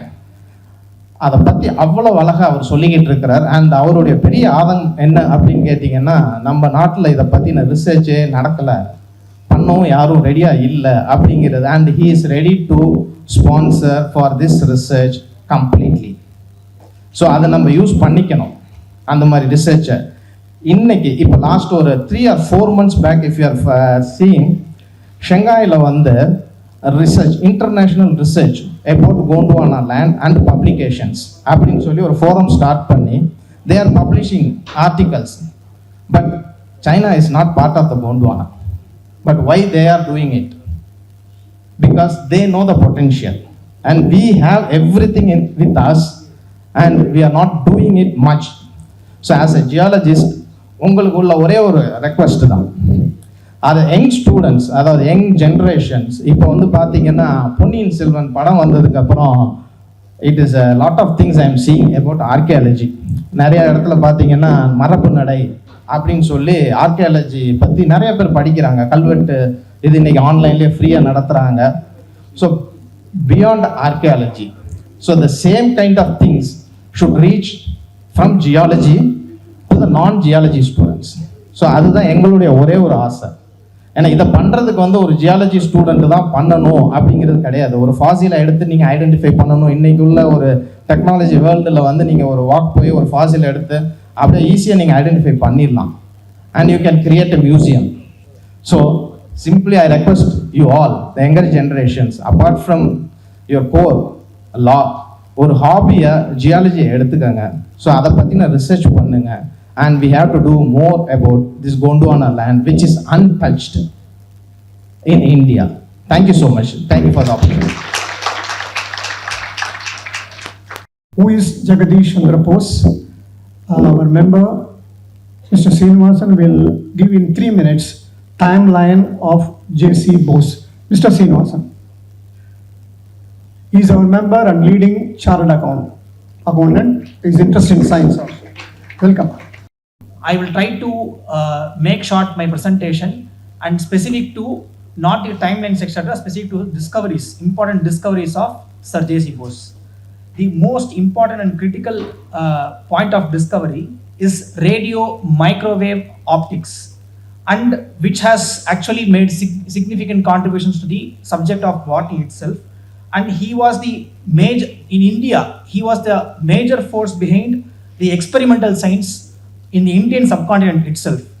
And the important invention of Mr. J.C. Bose is crystallograph. Now you would have heard about plants having feelings as that of humans. This crystallograph precisely will be used to identify the growth of plants, and not only that, there are various aspects which can be studied of plants' behavior, and this crystallograph was invented by Sir J.C. Bose. And not only that, the entire plant psychology was studied using this particular crystallography, and he was able to find out the response to various stimuli, and he was able to identify the parallel between animal and plant tissues using this crystallograph, which is very, very interesting. And to understand more about this, there are two books which he has written: The Nervous Mechanism of Plants, and also Living and Non-Living, which are directly and indirectly dealing with these subjects. And incidentally, he was also a professor in the Presidency College, and he was very, very popular amongst the students. So it shows the other aspect of this. And he was the first person in the world to use a semiconductor junction to detect radio waves. It was the first time that a person was using such a technology to detect radio. Just look at that way. And he invented, whatever is commonly known as microwave components today, are all, the base of all was laid down by Sir J.C. Bose. And not only that, after his invention, almost for 50 years, there was a gap. No one was able to even develop an inch. There was a gap of 50 years after his invention to take this to the next level. So the gap was 50 years, and especially in the area of this millimeter wavelength, there was no invention at all. And this was mentioned by many Nobel laureates and also various other scientists. And in fact, to just quote Sir Neville Mott, a Nobel laureate in 1977, he remarked that J.C. Bose was at least 60 years ahead of his time. This was a statement. And he has anticipated the existence of P-type and N-type semiconductors, which are latest inventions, long back. That was the stature. And most of his instruments that he discovered are still usable even today, which was invented 100 years later. So, which was invented 100 years before, it can be used even now. That is the magnitude. And which includes this antennas, polarizers, waveguides, etc. And there are a lot of scholarship programs which are there in various universities, etc. in the memory of this. An important point is, in September 2012, this work on this millimeter band radio was recognized as IEEE milestone in electric and computer engineering. So this is the first such recognition for an Indian person who has made a discovery. This is the first ever recognition given in terms of IEEE. And some of the facts is, November 2016, Google Doodle made a specific presentation about J.C. Bose in his 158th anniversary. And the Bank of England specifically redesigned its 50 UK pound currency note with his portrait. That's something which is very, very and of course his honors include, there's a very big list of honors: Companion of the Order and the Indian Empire 1903, and Companion of the Order of Star of India, Knight Bachelor Fellow, and I can just go on and on and on. And not only that, there are a lot of membership he has in various foreign institutes, etc. The most important point, which when I researched about Sir J.C. Bose, which was amazing, was he was against the concept of patent registration itself. And in a world where an invention is completely backed by commercials, if you want to invent something, if someone wants to invest, the first question is, what will be the value of it, what is the return of investment, etc. Here was a man who has invented so much, but he was always against the concept of patenting, and only one patent was forced upon by his peers to be registered. Otherwise, he was completely against the concept of registration of patents. That goes to show that the Indian way of science is not merely for commercial purposes. It is for, so it starts with human costs, and probably incidentally the benefits could be commercial. So I think from the life of Bose, the important and critical point that we have to understand is any invention or any expertise in any field, the first underlying objective should be human cost. Commercial should be only secondary. I think with these words, we'll be able to broadly understand what the about the man itself, Sir J.C. Bose. Thanks for this opportunity. Living with trees. மரங்களுடன் வாழுறோமா? So it's all a question. ஆதி காலத்தில் பார்த்தீங்கன்னாக்கா in ancient text மனுஷனோட வாழ்க்கையை வந்து 4 ஸ்டேஜாக பிரிச்சிருக்கான். பிரம்மச்சரியம், கிரகஸ்தம், வானப்பிரஸ்தம், சந்நியாசம். So இந்த வானப்பிரஸ்தம் was an important 100% அப்படின்னு எடுத்தால் 25% was contributed towards vanaprastham, to live in the forest. அது மனுஷன் வந்து ஒரு நெக்ஸ்ட் லெவல் அந்த ஸ்டேஜில் கடந்து வரும்போது, அந்த எப்படி நீங்கள் வந்து ஸ்கூல் படிக்கிறீங்க பார்த்தீங்களா, primary school, middle school, high school, college அப்படி போகிறீங்க, அந்த மாதிரி it was part of his life. Living in the forest was part of the life. What is so big about forest? ஏதோ மரங்களை பற்றி நீங்கள் யோசிச்சிங்கன்னா என்ன இருக்குது பெருசாக மரத்தை பற்றி? நம்ம என்னைக்கான கேர் பண்ணியிருக்கோமா? பட் மரங்களால் இது பார்த்தீங்கன்னா சர் ஜேசி போஸ் சொல்லியிருக்காரு, அந்த மரங்களுக்கு வந்து உயிர் இருக்குது, அது மூமெண்ட் காமிக்குது அப்படின்பது. இன்ஃபேக்ட் அவரோட ஒன் ஆஃப் த எக்ஸ்பெரிமெண்ட்ஸில் என்னன்னாக்கா, ஒரு மரத்துக்கு வந்து ஒரு பாய்சன் ஊற்றும் போது ஹவு இட் ரியாக்டட்லாம் அவர் சொல்லியிருக்காரு. ஸோ நம்மள மாதிரி நம்ம வந்து பாய்சன் குடிச்சோன்னா நம்மளுக்கு என்னென்னலாம் ரியாக்ஷன் நடக்குமோ அதே மாதிரி ரியாக்ஷன்ஸ் எல்லாம் அந்த மரத்துக்கும் இருந்திருக்கு. அதுக்கும் வந்து there is a nerve going, ஒரு உள்ளுக்குள்ள நமக்குள்ள எப்படி ஒரு நாடி ஓடுதோ அதே மாதிரி ஒரு நாடி ஓடுது. அதெல்லாம் வந்து Sir J C Bose has found. சரி, மரங்களோட இம்பார்ட்டன்ஸ் என்ன? நம்மளோட தமிழ்நாடோட ஸ்டேட் ட்ரீ என்ன? எத்தனை பேருக்கு தெரியும் தமிழ்நாடோட ஸ்டேட் ட்ரீ என்ன? பேனியனா? பாம், பனை மரம். ஓகே, பனை மரத்தினால என்ன பயன்கள் தெரியும்ல? பனை மரத்தினால என்ன பயன்கள்? ஆதி காலத்துல ஆக்சுவலாக பனை மரம் வந்து வளர்றது ரொம்ப கஷ்டம், நிதானமாக தான் வளரும். பனை மரத்தை பொறுத்த வரைக்கும் ஒரு குயிக் க்ரோத் எல்லாம் உங்களுக்கு பார்க்கவே முடியாது, நின்று நிதானமாக வளரும். பட் அது என்னன்னாக்கா கிரவுண்ட் வாட்டர் ரீசார்ஜுக்கு ரொம்ப ரொம்ப இம்பார்ட்டண்ட். அதே மாதிரி அந்த காலத்தில் பனை விசிறி எல்லா இடத்துலையும், நம்மளுக்கு வந்து இன்னைக்கு ஏசிலாம் இருக்காங்கல்ல, ஏசி கிடையாது, அப்போல்லாம் அந்த பனை விசிறி தான் யூஸ் பண்ணிட்டு இருந்தாங்க. அது மாதிரி பார்த்தீங்கன்னா அந்த பனை பூ ஒன்று இருக்கும். இன்னைக்கு நீங்கள் சிவகாசியில் ஃபயர் கிராக்கர்ஸ்லாம் இது பண்ணுறீங்க, பட் அந்த பனை பூ இருக்குது பார்த்தீங்களா, மாவலி அப்படின்னு சொல்லி அந்த பூவை வந்து எரித்து ஒரு சுற்றுவாங்க. சுற்றும் போது அந்த ஃபயர் ஒர்க்ஸ் எப்படி இருக்குது இன்னைக்கு நம்ம பார்க்குறோம்ல, அந்த மாதிரி அந்த காலத்தில் அதை யூஸ் பண்ணிட்டு இருந்தாங்க. அதே மாதிரி அந்த பனையோட அந்த மரம் இருக்குது பார்த்தீங்களா, அந்த வுட், அது வந்து சின்ன சின்ன பிரிட்ஜு, அதே மாதிரி வீட்டுக்கு கூரை, பனை ஓலையவும் வீட்டு கூரையா வந்து வேயறதுக்கு யூஸ் பண்ணிட்டு இருந்தாங்க. அது மாதிரி பதனி, அதுக்கப்புறமா நுங்கு வந்து it's one of the best. இது உங்களுக்கு உங்களோட என்ன சொல்றீங்க, இன்னைக்கு வந்து பாடியை கூல் பண்றதுக்கு என்னென்னலாம் நீங்க சொல்றீங்க, ஆனால் அந்த இது நுங்கு மட்டும் பார்த்தீங்கன்னா it has got everything to cool your body. அதே மாதிரி இளநீர்ல இருக்க சைட்டோகைனின் வந்து உங்களுக்கு ரொம்ப ரொம்ப இம்பார்ட்டன்ட். இட்ஸ் என்ன சொல்றது, நம்மளோட எந்த உடம்பா இருந்தாலும் ஜுரம் இருக்கு, எதுவுமே சாப்பிட முடியலன்னா கூட இளநீ சாப்பிடுவாங்க. ஏன்னா ஒன் ஆஃப் த இது பார்த்தீங்கன்னா ஒன் ஆஃப் த கண்ட்ரீஸ் அங்கே வந்து இந்த சலைன்லாம் ஏற்ற முடியலையா, அப்போ எது வந்து பெஸ்ட்டாக வந்து சலைன் மாதிரி ஏற்றலாம் அப்படின்னாக்கா இளநியை வந்து தே யூஸ்ட் அஸ் டு சலைன் மாதிரி யூஸ் பண்ணாங்களாம் அவங்க. ஏன்னா அதில் வந்து எல்லா விதமான சத்தும் இருக்கு. ஸோ மரங்கள் வந்து நம்மளுக்கு எல்லாத்தையுமே கொடுக்குது. ஸோ நமக்கு ஒரு பெரிய மித் இருக்கு, யூக்கலிப்டஸ் மரம்லாம் எப்படின்னாக்கா வந்து அடிலோபத்திக் எஃபெக்ட் இருக்கு அப்படின்றாங்க. அதாவதுன்னா தன்னை சுற்றி வேற எதையுமே வந்து அது வளர விடாது அப்படின்னு. But it is a myth. கொஞ்ச நேரம் முன்னாடி ராமசுப்ரமணியம் சார் சொன்ன மாதிரி இட்ஸ் அ மாயை. பட் நீங்கள் வந்து கோயம்புத்தூரில் போய் பார்த்தீங்கன்னா ஷோலா ஸ்பீஷீஸ்லாம் வந்து அந்த யூக்கலிப்டஸ் மரத்துக்கு அடியில் தான் வாழ்ந்துகிட்டு இருக்கு. ஸோ டைம் முடிய போகுது, நான் நிறைய சொல்லணும்னு நினச்சேன், பட் வந்து I just wanted to quote 2 or 3.